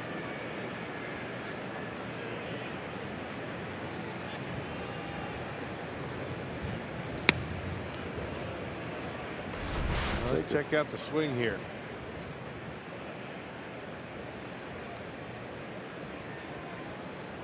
Yeah, you're right. He was feeling it right away. Well, he got that in the line in pretty good shape. I mean, he was able to beat out the double plate possibility, but we'll see. A lot going on here today for the Milwaukee Brewers in the organization. Yeah, Dan Wright, the head athletic trainer, and his staff, boy, they've been working overtime. They have.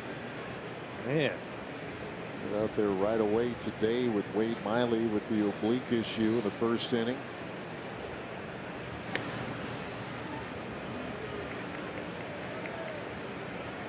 So now second base belongs to Jonathan VR for the rest of the night. He is the runner with 1 out.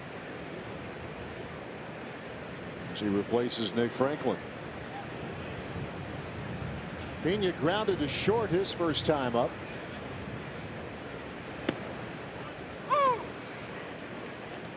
Big break on that slider. Slider, curveball, whatever you want to call it. Breaks differently based on the way he grips it and the way he releases it. How do hitters describe the pitches from Corey Kluber as trying to hit a wiffle ball? Right. Trying to hit a wiffle ball in the wind. Tells you about all you need to know.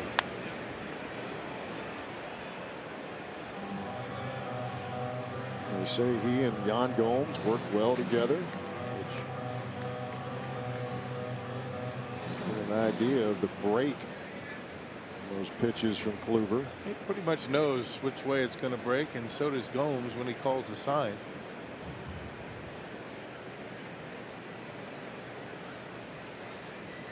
Here comes the 1-2. And he pops this one up. Shallow right field. Kipnis. Guy in.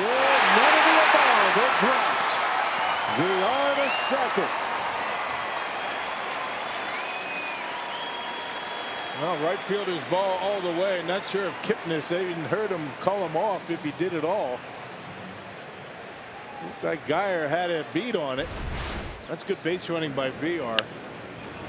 He's kind of caught in no man's land. He keeps creeping towards second base and is able to get into second because he wasn't assuming the out. Good play by VR. Good heads up.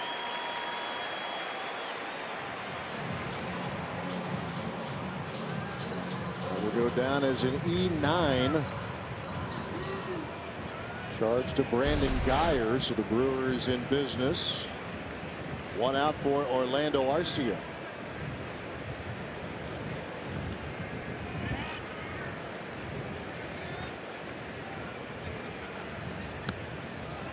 Indians have been pretty good on balls in play. Their defensive efficiency numbers have been more than solid.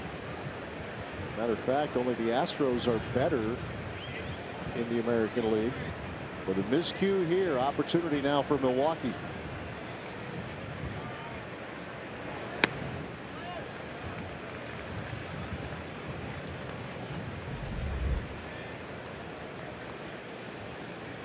Arcia still looking to get it going. He had a hit in 7 at-bats in the series against the Pirates.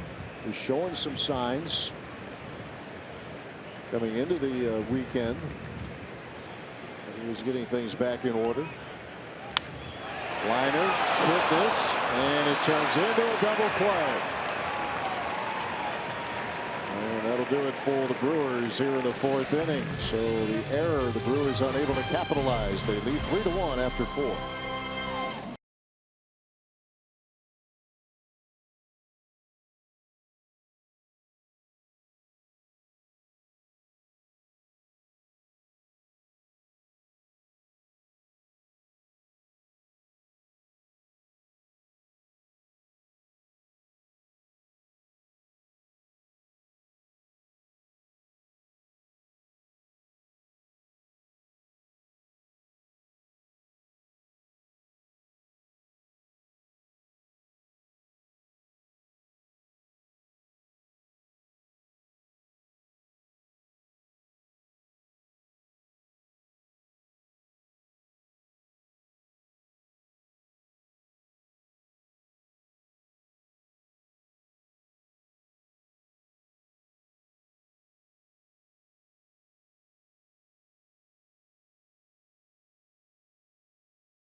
To the 5th and checking in on the minor league scouting report thanks to UW Whitewater. A look at what Corbin Burns did in his Sunday outing. Tremendous outing for him. 7 innings for him on Sunday afternoon. Gave up a leadoff home run, and after that he was dominant. 4 hits for him on the day, 13 strikeouts. That was a career high, and a season high 92 pitches, 69 of those for strikes. He did take a no decision in the game, but those 13 strikeouts, not only were they a career high, but one shy of the franchise record as well. So great outing for the Brewers' #2 prospect. All right, Sophia, thank you very much. Jonathan VR came in for the injured Nick Franklin, and VR now the second baseman for the Brew Crew. Top of the order for Cleveland. Francisco Lindor leads things off. Yeah, one really good base running play for VR, one bad one, getting caught off second base. Ending the threat. You know, and even if you don't, score a run, I mean, if you don't get doubled off, you got Suter coming up. You don't expect him a homer again, but at least you clear the pitcher's spot for the next inning. Yep. Turned over the lineup, but a base running mistake takes a threat away.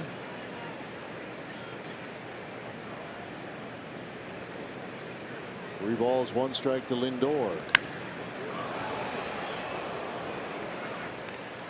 Heads up down there. Lindor is doubled and is lined softly to Arcia.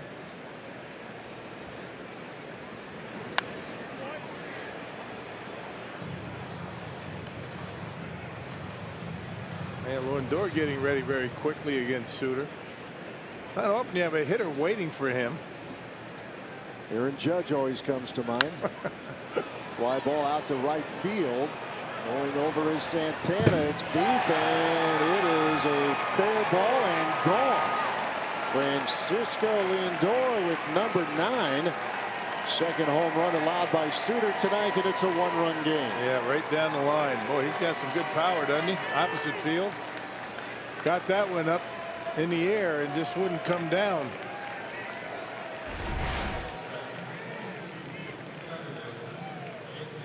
Yep. Shortest part of the ballpark down there. Dropped it right over the wall.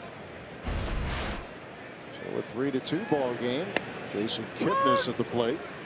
We were talking on Brewers Live pregame tonight about what this series is going to be about. We were talking about home runs. Well, it's kind of been the case. Yeah, go figure. Both of these teams rely heavily on the home run ball. Yeah, we've talked about it a lot with the Brewers, and it's much the same maybe even more so at times with Cleveland. Kipnis sends one into left center field. Christian Yelich will put it away. 1 out.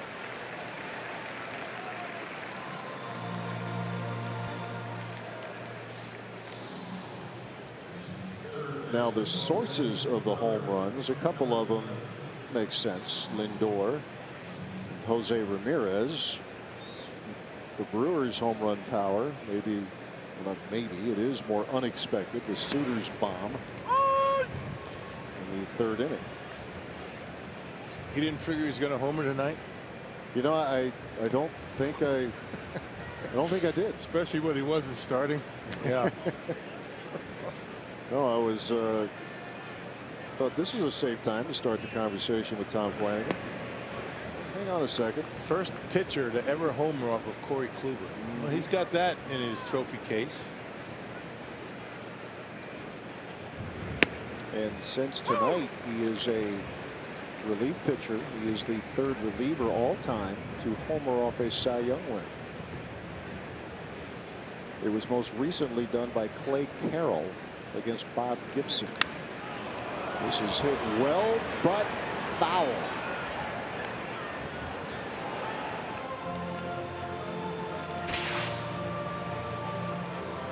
Now, I guess as we look at the 2 previous to Suter, you just wonder, how would you like to have been around, I know, either of them, but especially Gibson? Yeah. I imagine you weren't too happy about giving up that home run. I wouldn't want to be the next guy up. You would not want to be the next guy. No. Here's a payoff.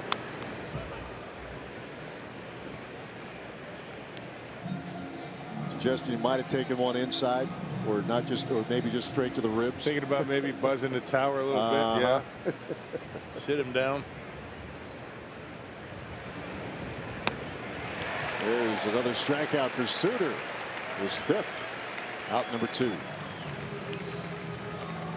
Last Brewers pitcher to home run was Tyler Cravey. Yeah, a couple years ago, right? Yeah, 2016. Giovanni Gallardo had a number of them.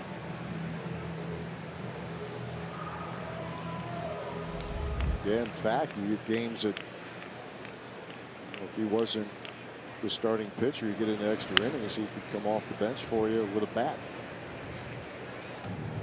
Right, had a couple big knocks in a game a few years ago. Won a game against the Orioles, a walk-off. That's right.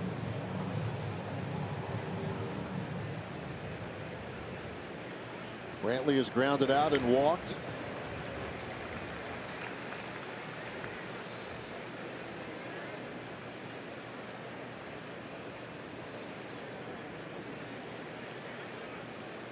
Two runs, 6 hits, and an error for Cleveland.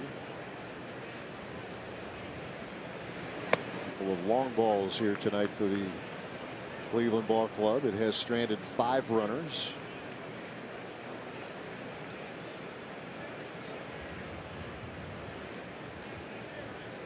Suter ready with a 1-2. Ryan Braun will handle it himself. And that'll do it for the Indians. They pick up another run and pull within a run. We'll visit with principal owner Mark Ananazio as we move to the home half of the 5th.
Indians, as we welcome you back into the broadcast booth, joined now by Brewers principal owner Mark Ananazio. Good to see you again, sir. Absolutely. Rob, good to see you. How's everything? Okay. Good. Hey, before we get into your thoughts on the ball club here, Mark, this is the first homestand that we have had since the passing of Davey Nelson a couple of weeks ago. And so many folks throughout baseball have been able to express their thoughts. Maybe a good chance here for fans to hear your thoughts on a guy who was so immensely popular here, but really throughout baseball, wasn't he? Davey had more friends maybe than anybody I know in or out of baseball. They cannot get Brent Suter out. And you can see as we speak of him, he's bringing us good karma tonight. Absolutely. I did a taping with Craig earlier that's going to air in a couple weeks. And this man was the most positive person I ever met. Except maybe my dad, the two of them. Yeah. Never had a bad day. And, it just really, I still, I turn on the post game, I still expect to see him. Right. Mm-hmm. Right. Especially after losses, he used to make me feel better. I was always struck in the time that I got to know him at least a little bit, no matter who the opponent, at the beginning of every series, if Davey was working, there would be multiple members of that organization coming over to say hi to him. So the respect was there, but a genuine fondness for the guy. That's pretty rare. He'd make you feel like an old friend if he just met you. It's a rare skill. It's a very rare skill. You saw that here with the Indians. I mean, Sandy Alomar and Rick Manning in the broadcast booth. David was a coach here with the Cleveland Indians before he came over to the Brewers. So, yeah, it was nice you guys. You're going to be unveiling Nelly's Corner down there. Yeah, that's fun, huh? Yeah, right Nelly's field. Corner, right? That's a good idea. Good, I'll say he's got pretty good company around the ballpark. You see who's memorialized here. Right, absolutely. It's Brewers trying to get something going here again in the fifth inning. Mark, let's get your general thoughts on what you've seen here from the ball club. 20 wins. There, been good stretches, obviously bumpy ones as well. But from your seat, what do you see with this club right now? Well, we start with the record at 20-15. There's measurement criteria in this sport, and we'll take. David Stearns and I were talking yesterday morning. We'll take a series of 20-15s, right? Oh yeah. And we got a lot of late inning wins, but I think that's the sign of a team that has confidence in itself. And I was talking to Ryan Braun about that before the game. He was saying this group thinks they're gonna. It's a close game at the end of the game. This group thinks they're gonna win, and that wasn't, reality is that's not how it worked out last year, as good as last year's team was. I think the surprise, though, has been how you guys have been able to do it. I mean, pitching's been phenomenal. Starting pitching starting to come around. Of course, we've had some injuries to deal with, but the bullpen, tremendous work out of the bullpen with Corey Knebel on the disabled list. Well, absolutely tremendous work out of the bullpen. I think second in baseball in ERA. So anytime you're that, we're just hoping we can stay in a range of that good. And I think David Stearns and Matt Arnold thought our starting pitching this year was better than others did. It was better the second half of last year than others thought. And, so far this year, it's been good. And, Jimmy Nelson, I saw him I didn't ask him how he was doing. He's working out in the training room, but he's on his way back. And Corey Knebel's on his way back, maybe very soon this week. And Boone Logan's going to be coming. So, and we got a bunch of guys in the minor leagues who are doing extremely well. Corbin Burns struck out 13 guys last night, and they've already reported that. But this is as deep a pitching group as we've had. And not just good results, but these guys have some pretty good arms. I mean, you're talking about mid to upper 90s with fastballs, and that's something relatively new to the organization over the last few years. Yeah, I think there's been a trend that way in the sport. Our guys, you go up into the analytics group here, they're still looking at who's throwing strikes. So we got a guy starting tonight who throws as soft as you possibly can. And he's got an important spot on the team. So they're looking at the whole mix. You have a chance now on a nightly basis to see guys like Lorenzo Cain and and Christian Yelich. You acquired them for a reason, but is there anything that maybe has even surprised you guys about watching them every day, how they go about their business? Well, starting with Lorenzo, we knew that the reason he was so valuable is he did absolutely everything well and everything consistently. You know, home games, away games, day games, night games, right-handers, left-handers. And then when you see it every day, it's really a pleasure. One of the things we talked about earlier this week is that, you know, you've got all these defensive metrics now, like defensive runs saved and ultimate zone rating, but I don't think those count like cutting balls off in gaps. And if you notice, he's cut a lot of balls off in gaps and kept a lot of things to singles instead of doubles that doesn't even get factored in to what he otherwise has. It's a great jump. Yeah, great reads on. Yep. And so he's starting with low, he's been really fun. There's a liner and a sliding catch out there by Michael Brantley for the second out of the inning. Go ahead, Mark. You know, with Christian, who they finally got out tonight, not easily.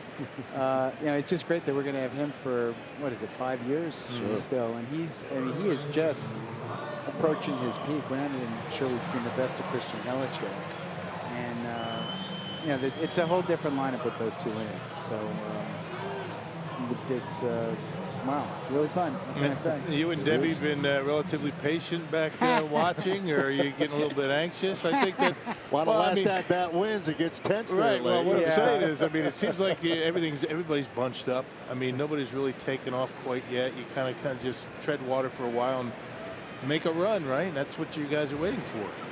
Well, yeah, this so far this season, I wouldn't say it's led to a lot of patience. Craig had Craig had a description for this year's team, high drama or whatever. But look, it's fun, right? It's fun, especially fun when you come out on top more often than not, and especially fun looking forward with this group of players who will all be with us for a while.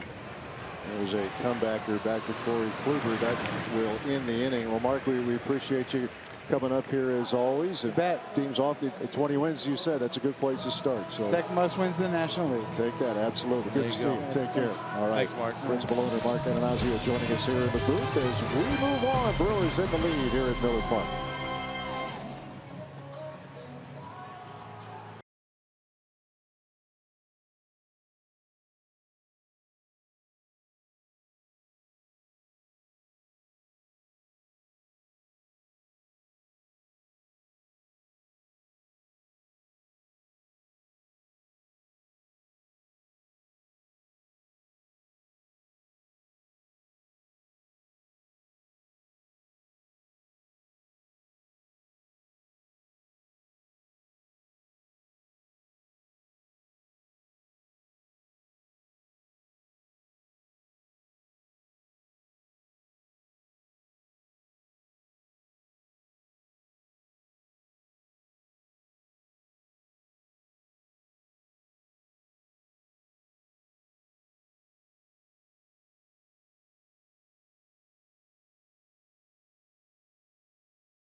American League and go out to Baltimore, where the Royals got it going right away in the first inning. They would go back to back to back for the first time this year. Soler, Moustakas, and then Salvador Perez, and then later Alex Gordon would homer in the same inning. So 4 homers, that led to 10 runs in the first. They now have a 15-1 lead in the 6th. And Matt and Rock, we're also keeping an eye on James Paxton for the Mariners. He has not allowed a hit in 8 innings against the Blue Jays. He's at 92 pitches with 6 strikeouts. So we'll keep an eye on that no-no watch for you as well. Well, we've had a lot of those no-no watches lately. Well, Rock, we talk about guys in the bullpen who get it done any time of the game, and now here's Jeremy Jefferson, inning number 6. Yeah, he's pretty much been the highlight, early in the games. I mean, he comes in, 5th, 6th, 7th inning, give you multiple innings. Jeremy last pitched on Saturday against the Pirates, of course, a scoreless inning. Faces Edwin Encarnacion.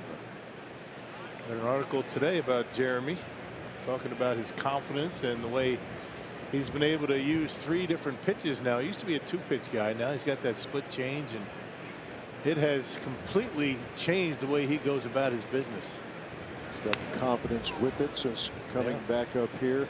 I thought it was fascinating a couple of years ago in one of the Brewers live shows. He sat down with Jerry Augustine, and the look on Jeremy's face during the course of that interview when he was talking with Augie about developing that pitch, and you're thinking, he's pretty good anyway, but if you can get command of the split change, look out. And that's how it's turned out. How many relievers actually have 3 pitches, right? I mean, most of them have 2.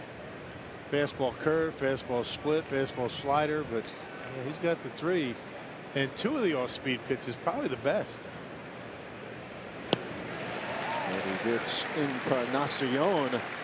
Speaking of which, strikeout number 1 here for Jeremy Jeffress. Now's time for the Lowe's whole team together. Jeremy Jeffress, part of this outstanding Brewers bullpen. This is a sample of what we're talking about.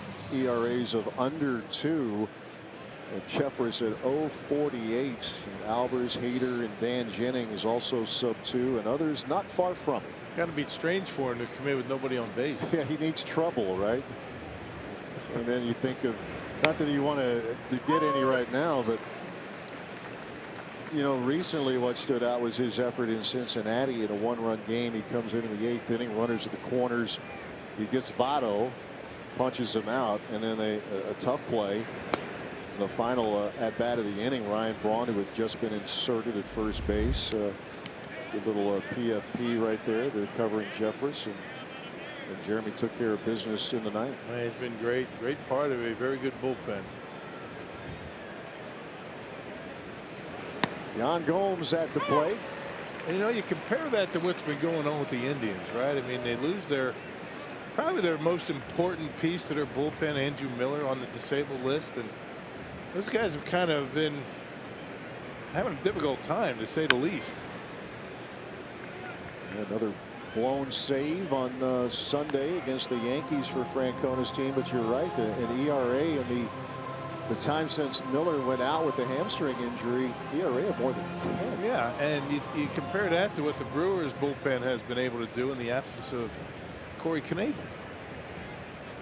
Yeah, I think it's been talked about, but I don't know if it has been enough. As a fly ball lifted out to right field, Santana for out number 2. There's the talk about records against teams with certain, above 500, below 500, all that. But when you lose your closer in the case of the Brewers, that's a game changer. Yeah.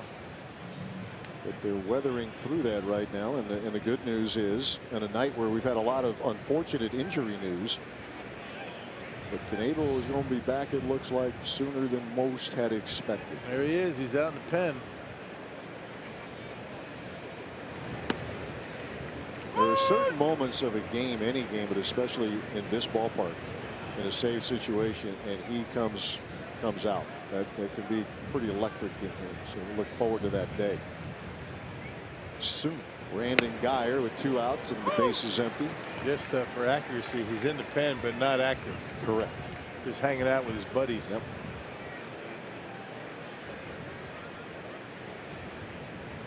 2 strikes and nothing to Brandon Guyer, who has singled to center and hit a fly ball to center.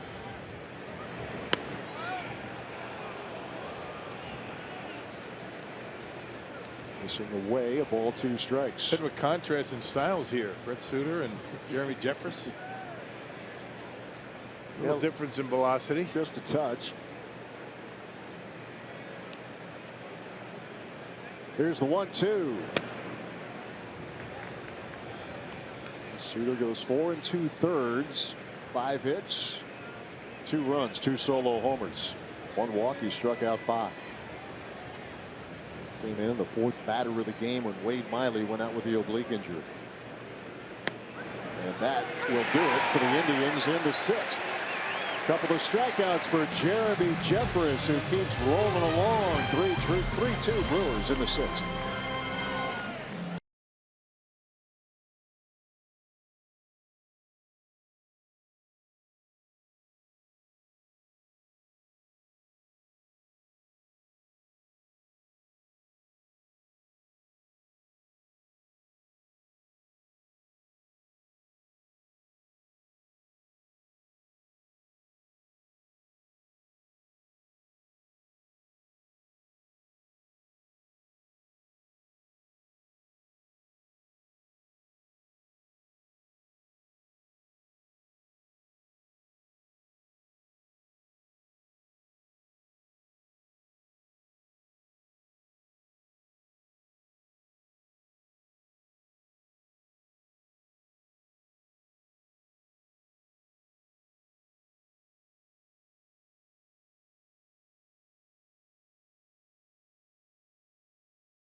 Now he has completed it. James Paxton, the no-hitter, will show you the final 3 outs here in the 3rd. Here's the fly out to right by Alford, and then the next batter, he would get Hernandez swinging. There's the strikeout there, so now just 1 out away for James Paxton to Josh Donaldson, and this is going to be a ground out to Kyle Seager. A nice play here to complete the no-hitter, and Paxton gets the 6th no-hitter in Mariners franchise history, and did it in 99 pitches. Oh, wow. And as opposed to the combined no-hitter we saw with the Dodgers, Paxton flying solo here tonight. Yeah, right. There's been a lot of near misses too. A lot of guys getting deep into games with not allowing a hit. Travis Shaw leading things off. Take a look at that final out in Toronto. 99th and final pitch. Go crazy. He is a native of Canada. Comes back home and throws a no-no.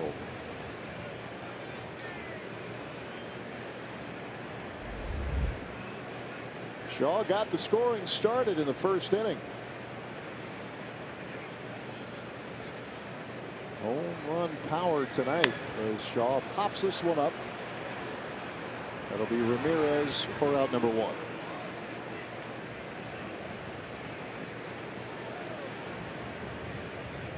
Here is Domingo Santana. Paxton becomes the 2nd Canadian-born pitcher to throw a no-hitter. And you have to go back a ways. We'll let you chew on it a little bit. For the 1st Canadian-born pitcher to throw a no-no.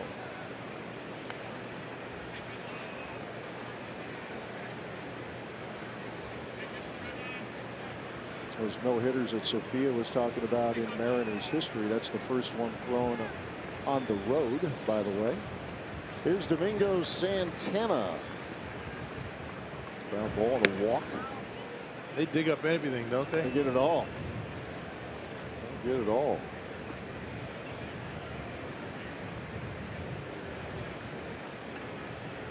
A lot of nuggets tonight. Yeah. Brent Suter home run against a Cy Young winner. 3rd relief pitcher all time to do that. There's a stat for everything, Rock. Yeah, no hiding. And they come up with it like that. They do. Not that you didn't know that off the top of your head. I'm just. Well, yeah. I'm just assuming that somebody got it to you. It's a good assumption. I don't want to give away any of your secrets. No, I have no. I'm an open book. And a simple read. Here's the 1-2.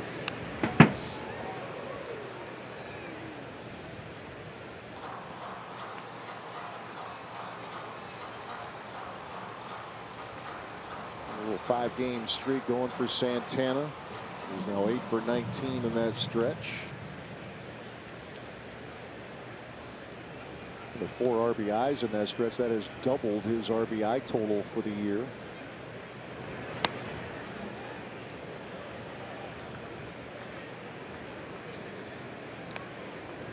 Two-run homer from Shaw, a solo homer off the bat of Brent Suter off of Corey Kluber tonight.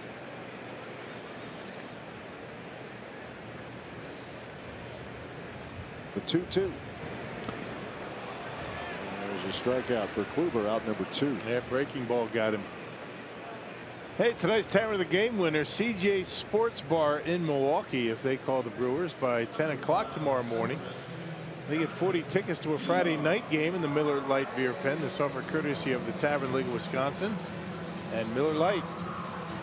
A lot of people ask me, how do you get to be the Tavern of the Game? I don't pick that. You have to be a member of the Tavern League of Wisconsin for that establishment to be in contention. Okay. So you go to the website. I'm not sure what it is offhand, but I guess you could find it, Tavern League of Wisconsin, and sign up.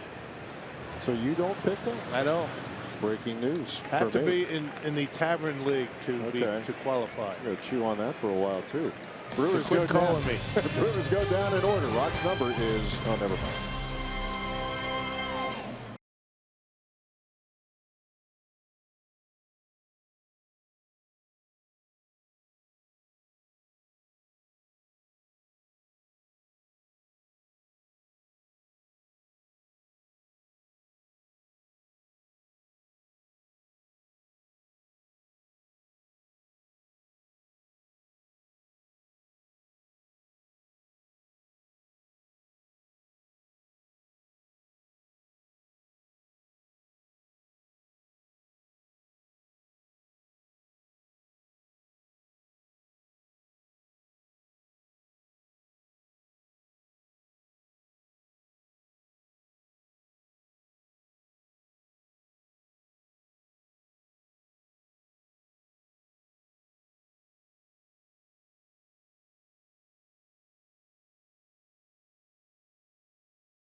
On Fox Sports Wisconsin is brought to you by the Wisconsin Lottery, reminding you to please play responsibly.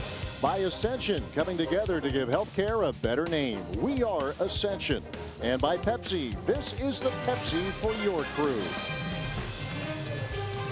Good one going on at Miller Park. First of 2 little interleague series. The Brewers a 1-run lead over the Cleveland Indians. Second inning of work for Jeremy Jeffress. Took care of Cleveland 1-2-3 in the 6th, getting a couple of strikeouts. Rajay Davis leads things off.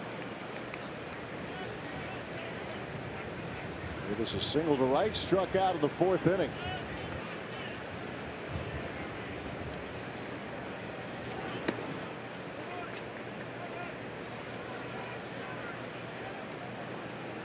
Just checking us out, Wade Miley started. And by the 4th hitter of the game, he had to exit with an oblique injury. Brent Suter went 4 2/3. Gave up a couple of solo homers. Davis in the air, left center field. Kane has it trapped. Out number 1. Yeah, we were just talking about that with Mark Ananazio. The good jump, the good angles for Lorenzo Kane, cutting off those gaps nicely. Making that play relatively easy. A little off the end of the bat. It hung up for Lorenzo, but no problem. And Craig Counsell will be making his way to the mound, and he'll go ahead and make a move as Jeremy Jeffress once again gets the job done. He faces 4. He retires 4. Dan Jennings ready to enter. Brewers up a run in the 7th.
Brewers holding on to a 3-2 lead here in the 7th. And Brewers Community Foundation will once again feature the 50-50 raffle at every home game. Sellers will be in bright orange polos selling $2 tickets, hoping to make your day.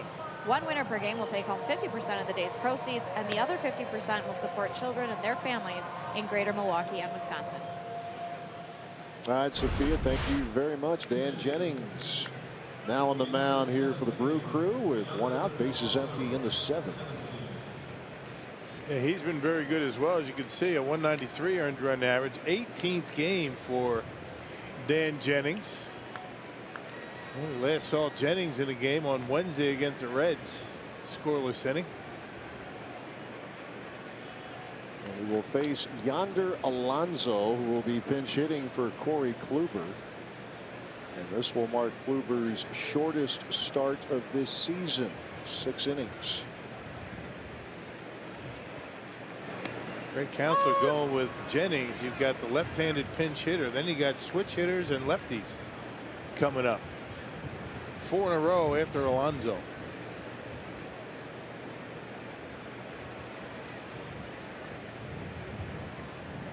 The 1-strike pitch. Alonso hits just a .184 against lefties, but he does have some power. Of his 7 hits against lefties, 3 have left the ballpark.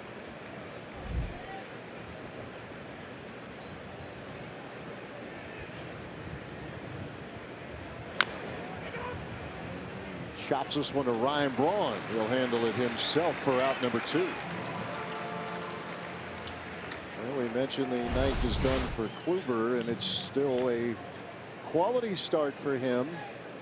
And that's 20 straight now, including 8 straight this season, and that's in franchise history the company that he keeps. You have to go back to the 60s. Yeah, nothing really recent, huh? No, not a lot. Amazing, huh? El Tiante. Most people wouldn't remember, Louis Tiant as an Indian. No, I always think of those years with the Red Sox. World Series performances. There's a ground ball off the bat of Lindor to his counterpart.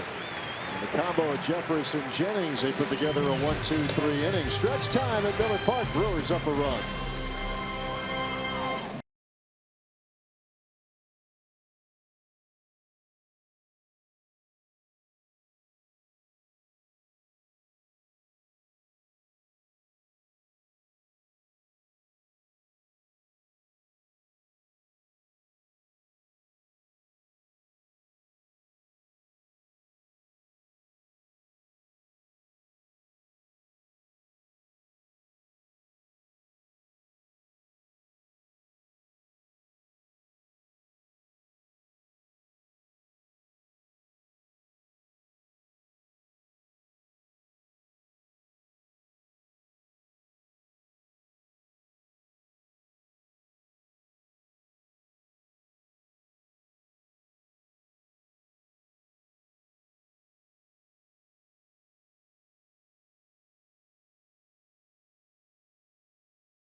our chance last week at Miller Coors, who put our brew together yesterday. Josh Hader and Taylor Williams took their turn.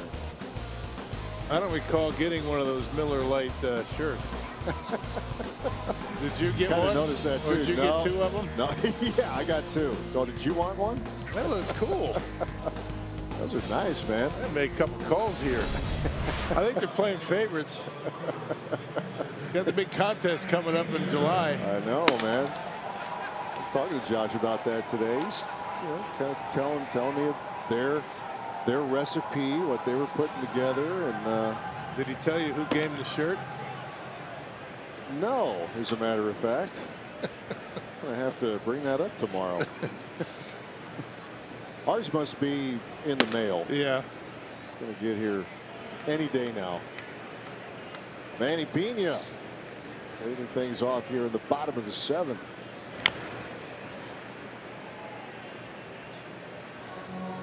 New pitcher on the mound for the Indians as Evan Marshall comes in for Corey Kluber. Yeah, 2/3 last time out on Thursday against the Blue Jays, had a strikeout. Signed by the Indians as a free agent back in November. And was a non-roster invite to spring training.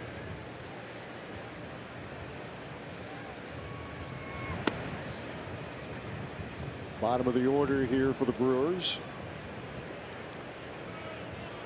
Pena, Arcia, and the 9 spot.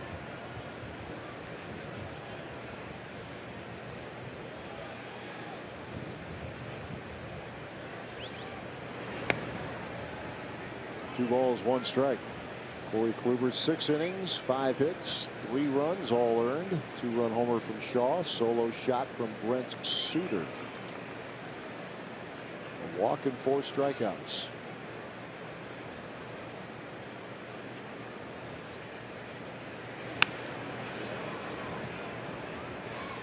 Three runs on 5 hits for the Crew.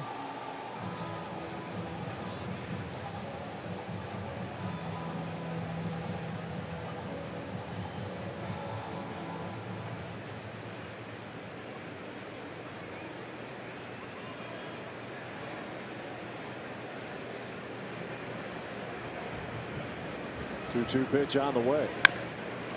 Back up the middle. That's Kipnis. 1 out.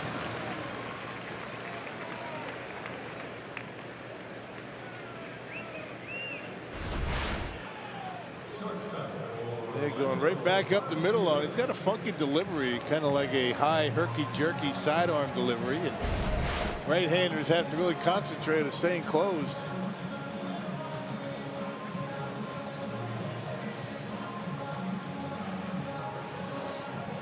Originally a draft pick of the Diamondbacks. Spent 3 years with the big club there. Evan Marshall.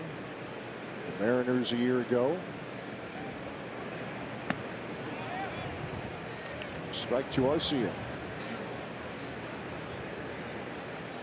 Bullpen has been the big trouble spot here for the Indians, as we've talked about since the Andrew Miller injury. Brewers have gotten through Corey Kluber and lead by a run. See if they can continue this trend against the Indians relief corps.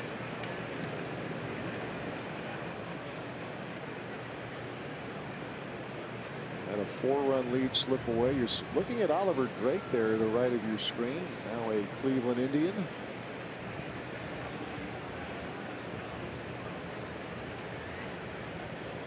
One really tough outing this year with the Brewers. It threw that ERA out of whack, but he had a lot of good appearances as well. They did a real good job last year against left-handed hitters. Of course, the Brewers don't have to worry about that. They got 3 down in the pen now, 3 lefties. Yeah, the right-handed lefty specialist, as he was described.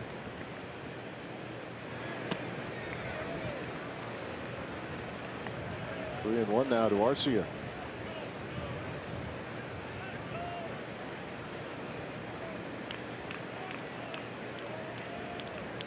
Ground ball to third, lined into a double play in the 4th inning.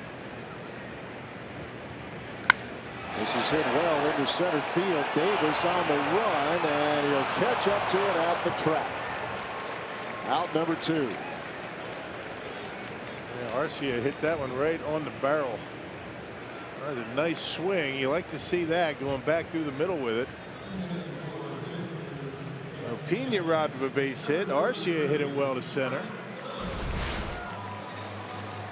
And you see a little tail to that fastball. That's just because of the delivery and the release point. Davis turning his back, running to a spot, turns around and makes the catch about halfway on the warning track.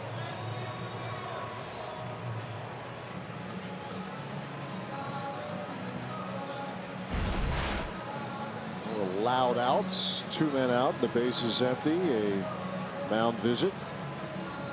Pitching coach Carl Willis going over the scouting report perhaps on Brett Phillips. That's what we're talking about with the bullpen issues before and after the Andrew Miller injury. And those numbers are dramatic. Yeah. A lot of home runs. You can see the home runs. Almost 3 for 9 innings. It's amazing how one guy can have such an impact. Yeah, and it does. And, it makes us, we've talked about it, but there's a reason how the Brewers have handled it without Corey Kluber. A bump here or there, but really, really good, which speaks well to what the Brew Crew has done. Brett Phillips now pinch hitting. Yeah, and they're going to be getting him back in the next couple of days. That's going to make that bullpen even better.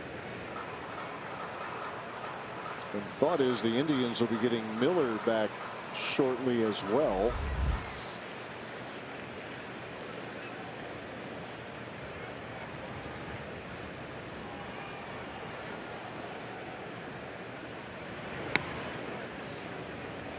Ball a strike to Phillips.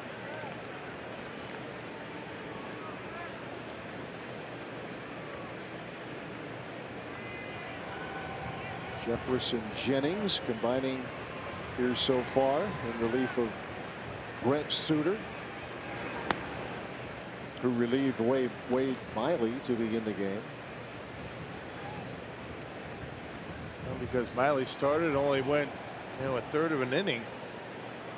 Official scores discretion if the Brewers go on to win this game as to who gets the win.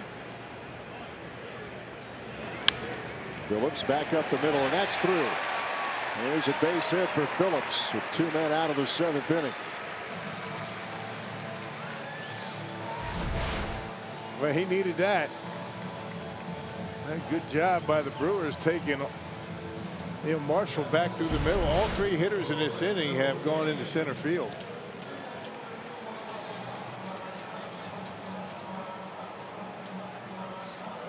Lorenzo Cain, his night at the plate, presented by Wendy's. A strikeout in the first, a single to center in the third. Took a called third strike his last time up in the 5th.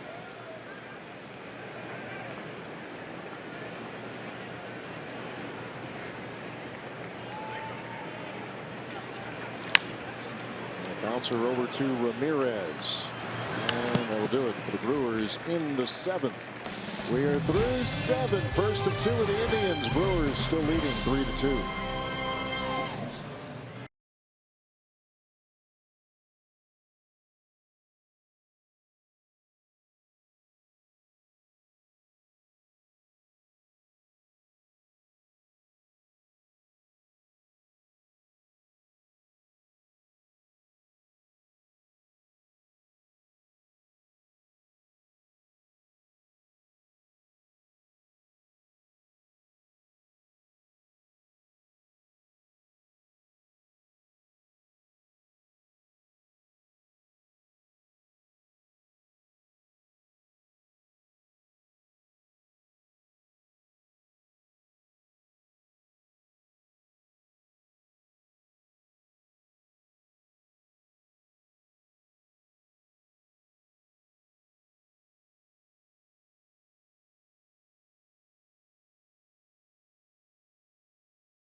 on your mobile device with Fox Sports Go, presented by T-Mobile. Download the app, take Fox Sports Wisconsin and Brewers baseball wherever you go.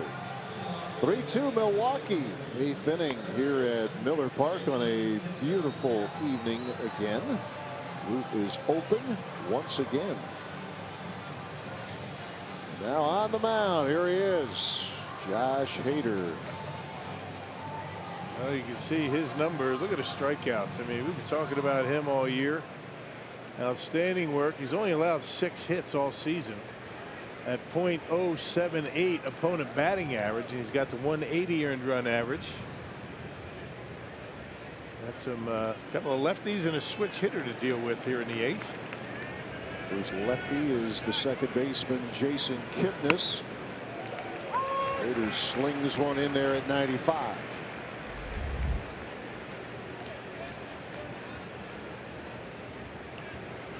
In addition to the walk, Kipnis has popped to short and flied to left field.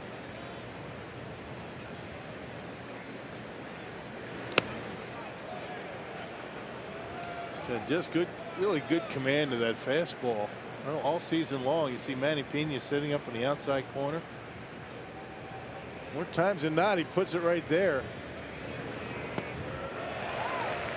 And as you've mentioned, total trust in Pena as well, right? Yeah, he throws the sign down, and Josh believes in it.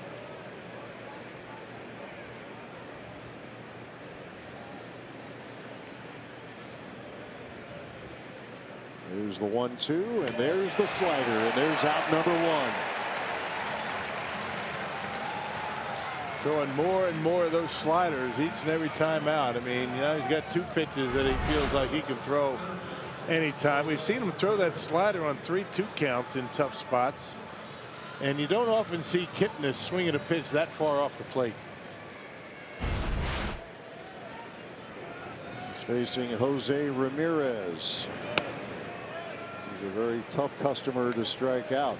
An interesting matchup here.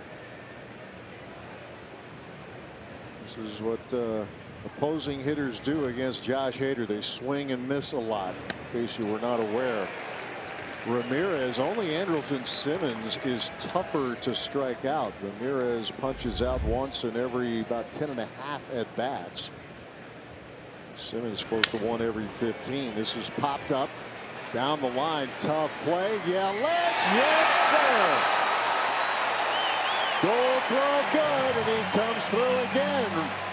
Yelich, the catch for out number 2. I needed every bit of the speed that he's got for that one. He got a good jump on it, went right to the spot, and able to bring it in. That's a nice catch.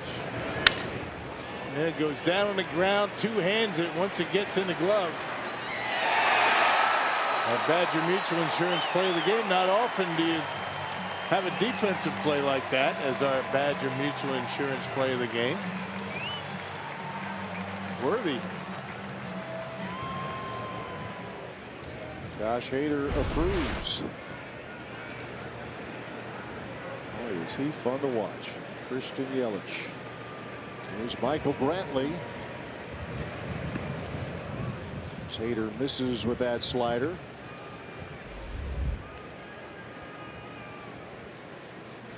Both teams with 6 hits.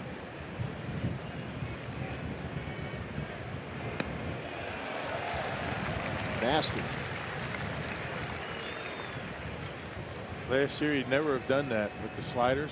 Right. 1-run game. No way. He's got a lot more confidence in it now. It was fastball after fastball after fastball a season ago. And you know you're rolling. What was that in St. Louis where he thought he threw a changeup? There was a slider that slipped. Yeah. It worked. Didn't have to admit it. That's right. Here comes the 1-2.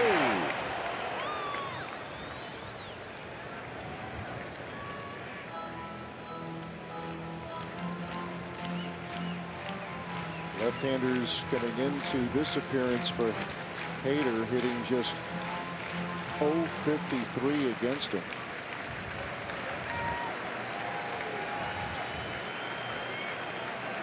1-2 again.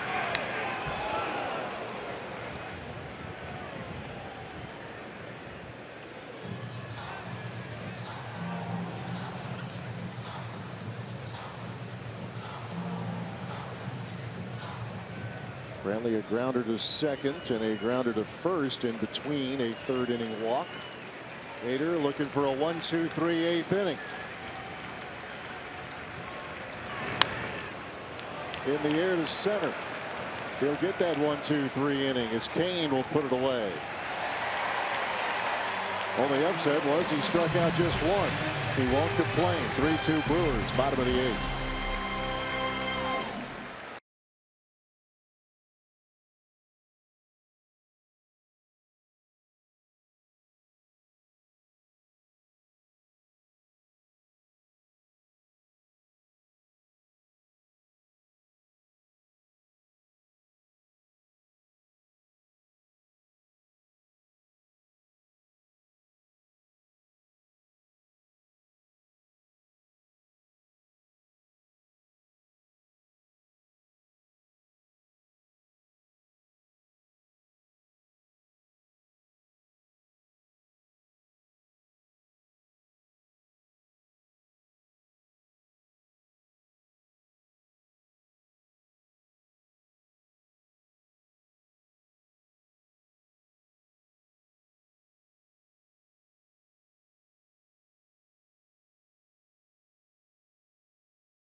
By a run, bottom of the 8th we go. What a game this is turning out to be. The storylines, tipsy-turvy, upside down, you name it, from the beginning. We'll try to get it all straight for you. An injury update coming up after the ball game on at least 2 Brewer players. We'll hear from Craig Counsell. We'll talk about Brent Suter's tremendous night out of the bullpen and at the plate. And we'll see if Josh Hader can do the job in the top of the 9th inning. Let's see if the Brewers can get him some runs. I'd like to see that 10 ERA inflate a little bit more for that Cleveland bullpen.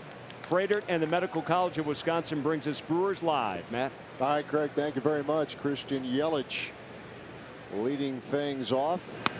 As it's lefty versus lefty now. Tyler Olson on the mound for Cleveland. Yeah, the only left-hander down in that bullpen right now for Cleveland. That big earned run average at 715.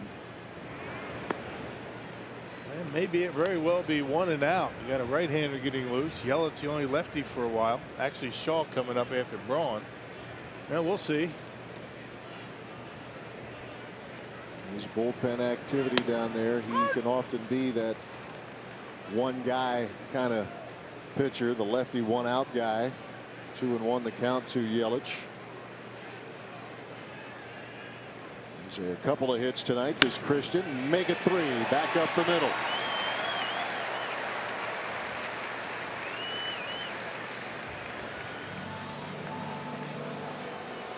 Yeah, he's feeling it tonight. He's got a base hit to all directions, left, right, now center. Staying right on it against the left-hander. And it looks like Terry Francona is going to let him ride. Stayed right on it. Good job of leveling off that swing and getting the ground ball into center. There's Ryan Braun.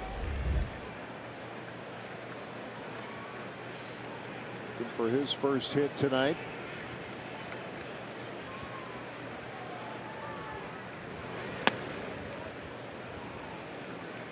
Let's check out the Powerball home run leaderboard. Travis Shaw has caught Eric Thames. Ryan Braun a couple back. Lorenzo Cain has 4.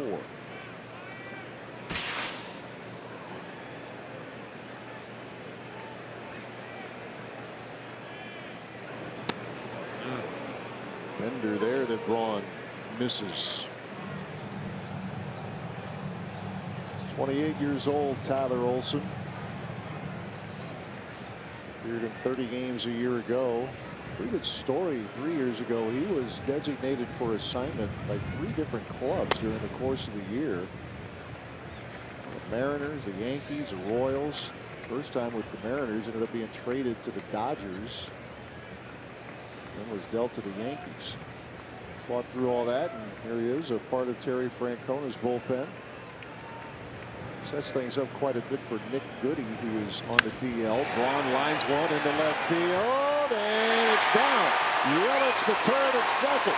On his way to third. Braun into second. The Brewers are in business in the 8th. Well, a good hustle right there by Ryan Braun. Apparently that calf's just fine. That'll be a double. A good effort by Brantley, but not able to come up with it. There's a changeup. Changeup to Braun, middle in, and able to barrel it up. Brantley just missed this one. Maybe by a foot. Kept it in front of him, though.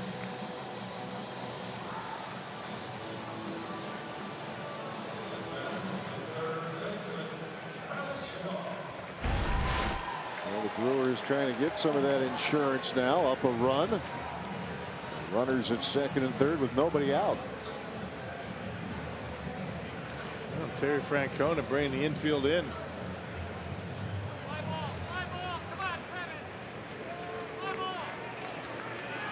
One's tough to come by for his club right now. Knows Hader could very well be out there in the 9th.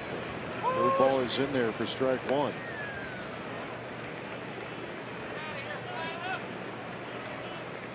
Two-run homer in the first for Travis Shaw.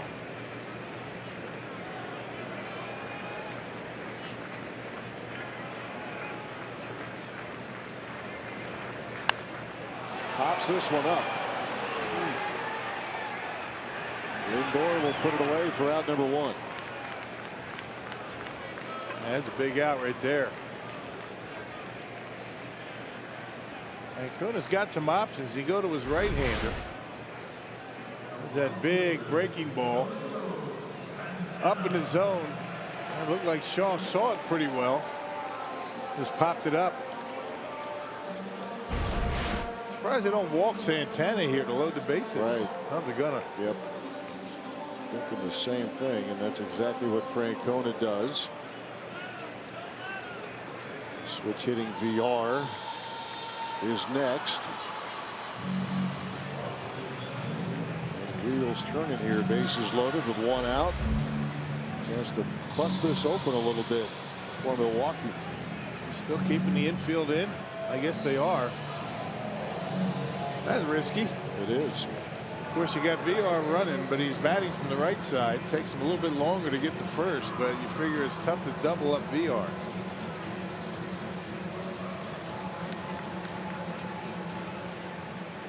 See the overall numbers for VR. He is 3 for 19 against left-handed pitching.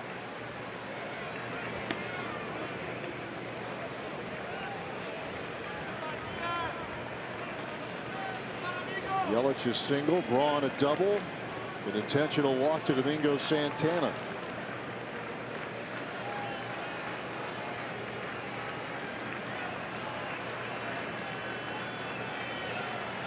The 1-0. Curve drill deep left field and a foul ball.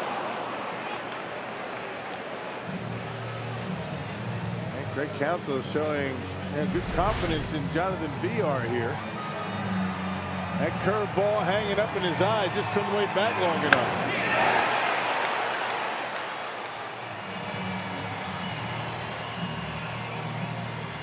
Counsell's got a couple of options as right-handed hitters. You got Perez and Aguilar to name 2.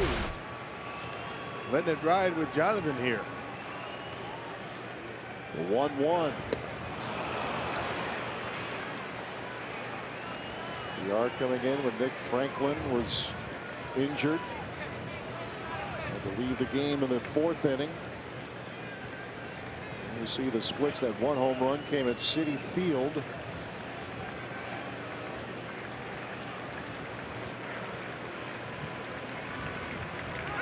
The 1-2.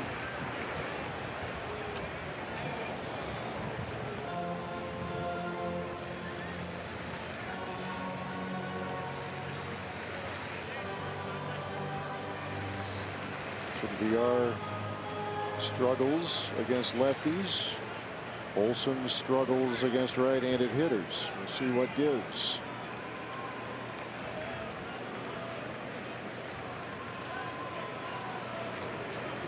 The 1-2. Little bouncer. They'll get the play at the plate one, and that's all they'll get. They erase Yelich. Bases remain loaded. They're now 2 men out.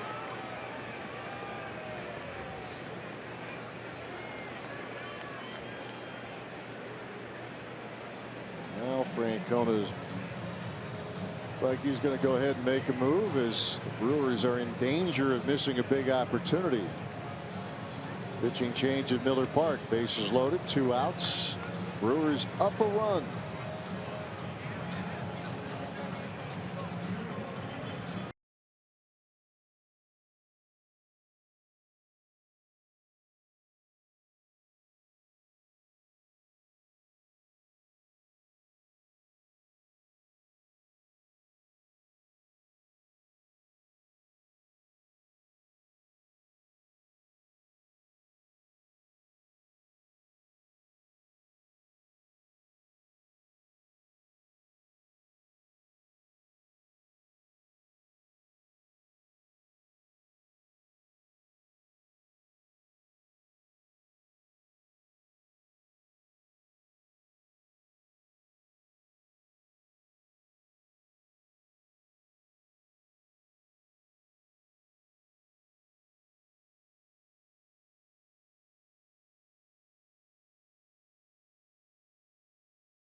One-run game, and here is your difference in the game. Brent Suter off Corey Kluber.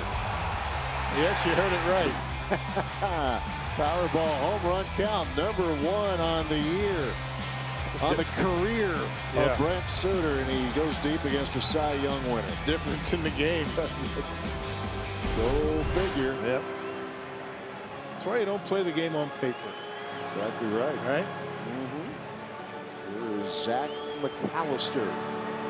Well, last appeared in the game, you know, and back on the 3rd against the Blue Jays, inning and 2/3, gave up a run.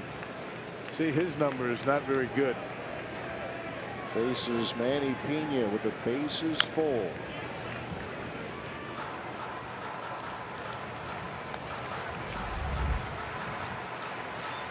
McAllister, like some others in this bullpen, vulnerable to giving up the big fly.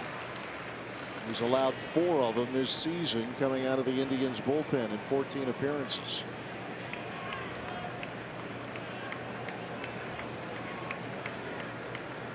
The 1-strike pitch.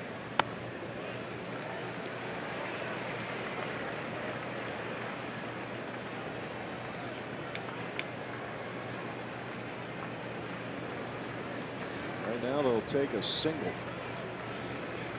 Take a wild pitch. Be ready, Ryan. It works too.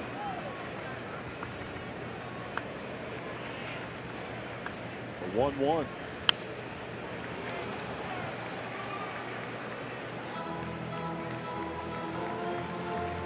He's the only Brewer, Pena, to have a live look at McAllister, be it just one at bat.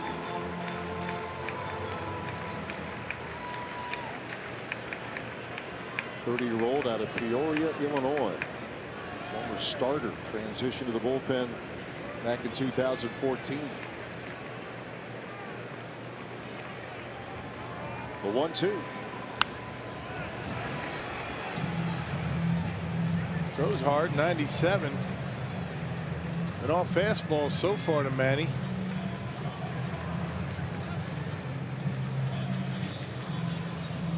Yelich began the inning with a single to center. Braun double to left after a Shaw pop-up. Santana was intentionally walked. VR hit into a fielder's choice at the force at the plate. The 1-2. Drive to right. Carry out a play.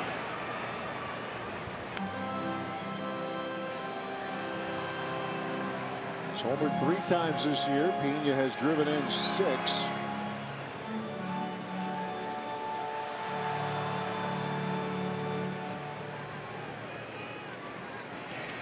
One of those positions where Craig Counsell is looking for more offense. Defense has been terrific.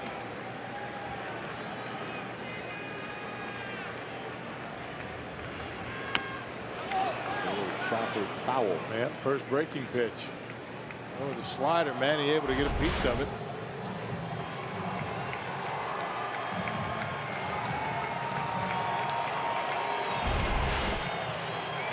Staying in there with a count of a ball, 2 strikes.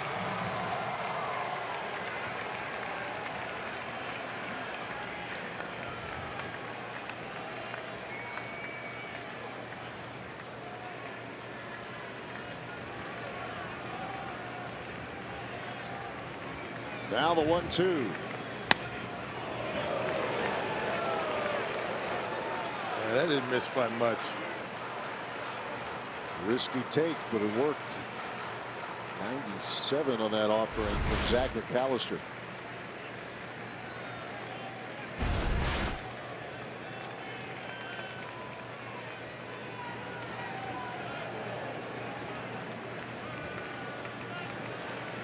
Here's the 2-2. Good battle going on between McAllister and Pena.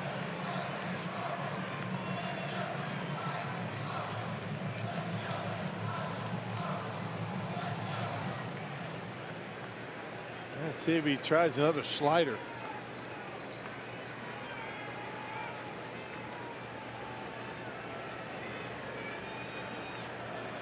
Count holds, 2 balls, 2 strikes.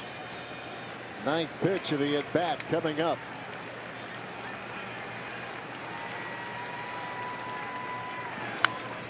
And he's going to need a 10th. And he's just not able to get the bat head out on that fastball. That one was right down the middle. Just in the back of his mind, he's thinking maybe the slider. That's one of the reasons why just a tick behind that fastball.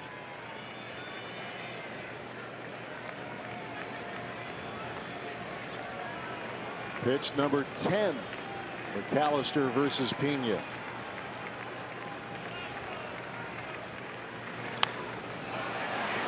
That's out of play. It's a fun matchup.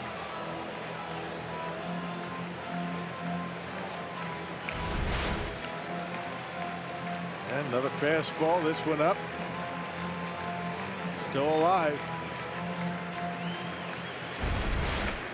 Through the first 8 or 7 innings, the Brewers stranded 4 runners. 3 are on right now. Still a 2-ball, 2-strike count to Manny Pena.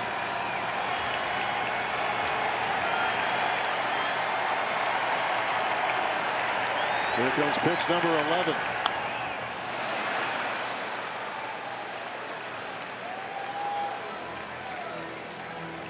All fastballs, but just one breaking pitch.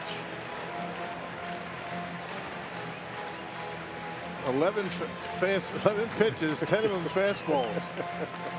Yeah. Pitch number 6 was a curveball. Yep. We're calling it a curveball. Maybe a spike curve he's throwing. All right.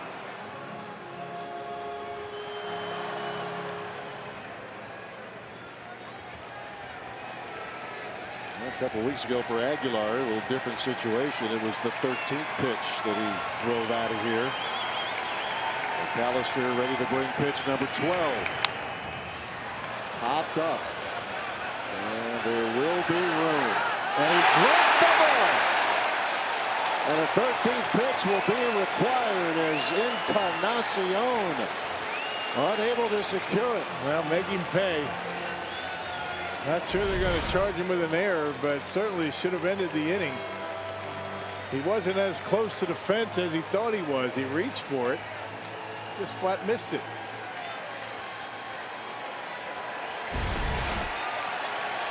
It will be an error, the third of the night for the Cleveland Indians. Bases loaded, 2 outs. 13th pitch of the at-bat.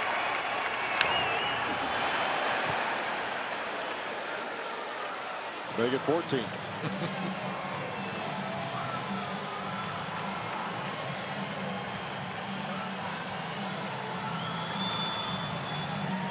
And the Brewers get to this beleaguered Indians bullpen.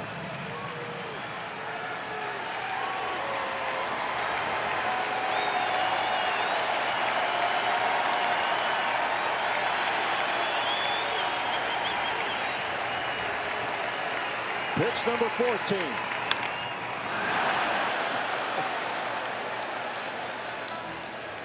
They're both wearing down, aren't they? They are.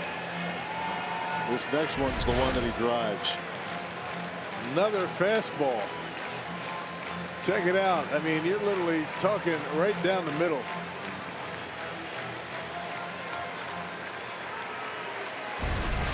It remains 2 balls, 2 strikes. 35,000 plus, and they are into it at Miller Park. Pitch number 15. Oh, he got him on a curveball.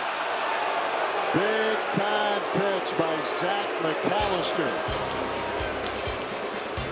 And the Brewers leave the bases loaded. What a battle.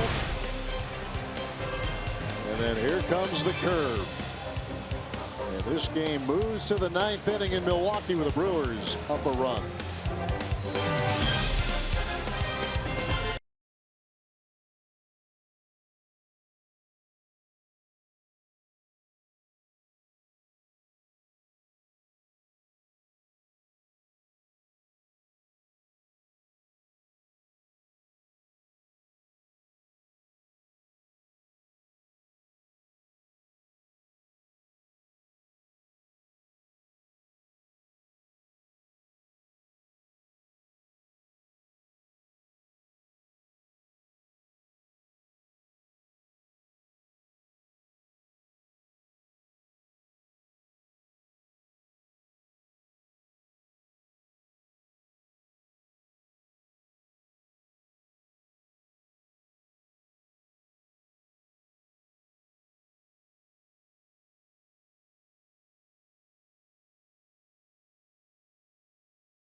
Brent Suter's home run.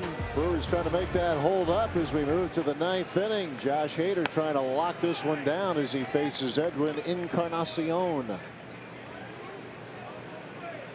Followed by Jan Gomes and then Brandon Geyer. And a liner snagged by Travis Shaw for out number 1. There you go. Defense coming up.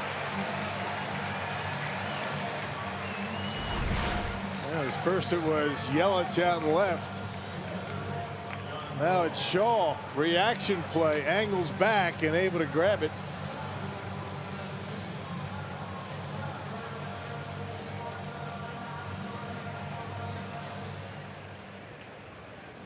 Had one taken away, did Edwin Encarnacion. Here's Jan Gomes. Strike out on a couple of fly balls tonight. Well, Brewers missed a chance to break it open. Leave it to Josh Hader to lock this one down.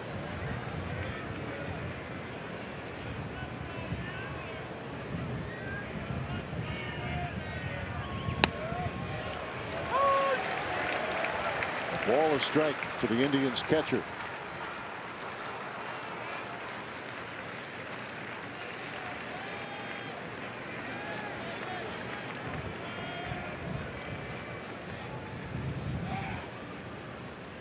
Here's the break-even pitch. Jammed him. Let's check out Miller Lite's what's on tap for tomorrow as we wrap up this quick series here at Miller Park. Carlos Carrasco on the mound for Cleveland. Junior Guerra gets a call for the Brew Crew. Brewers live tomorrow at 11:30 here on Fox Sports Wisconsin. Yeah, Junior looking for a bounce back. Rough outing his last time out. Hader with a 1-2. Slider hit deep into left field, and it is a foul ball. Close. Got out in front of it.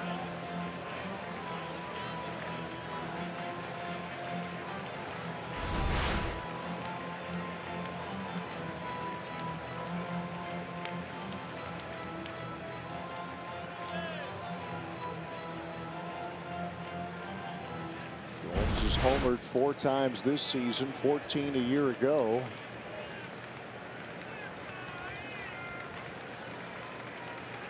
Hader loads up with a 1-2. Got him. Second strikeout for Hader, and the Brewers are 1 out away. Hey, he made pretty good contact on the slider and then said, you know what, no more. High fastball, see you later.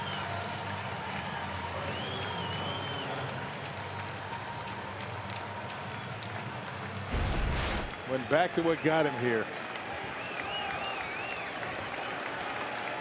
2 outs, bases empty for the right fielder Brandon Guyer.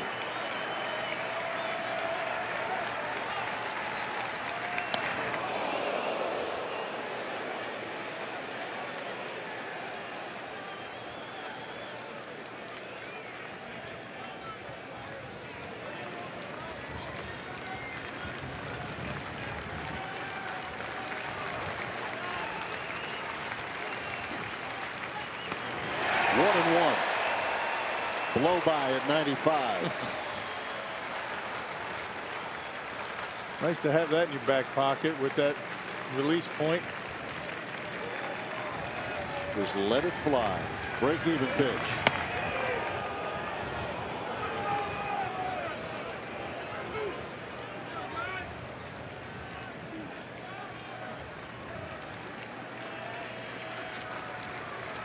A single to center, a fly to center. A strikeout in the 6th inning for Guyer tonight.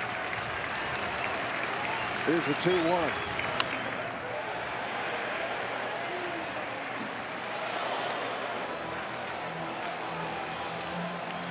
Looking for yet another 6-out save is Josh Hader. 1-2-3-8. He has retired the first 2 here in the 9th. Another good crowd at Miller Park on this beautiful Tuesday night.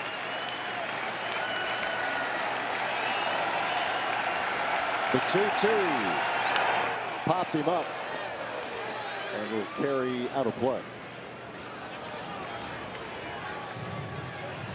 Yeah, leave the fastball right there. You're going to be all right. Leave it out over the plate. Looks like Guyer sitting all over Hader. And you throw the slider in the dirt and risk going to a full count. Who knows?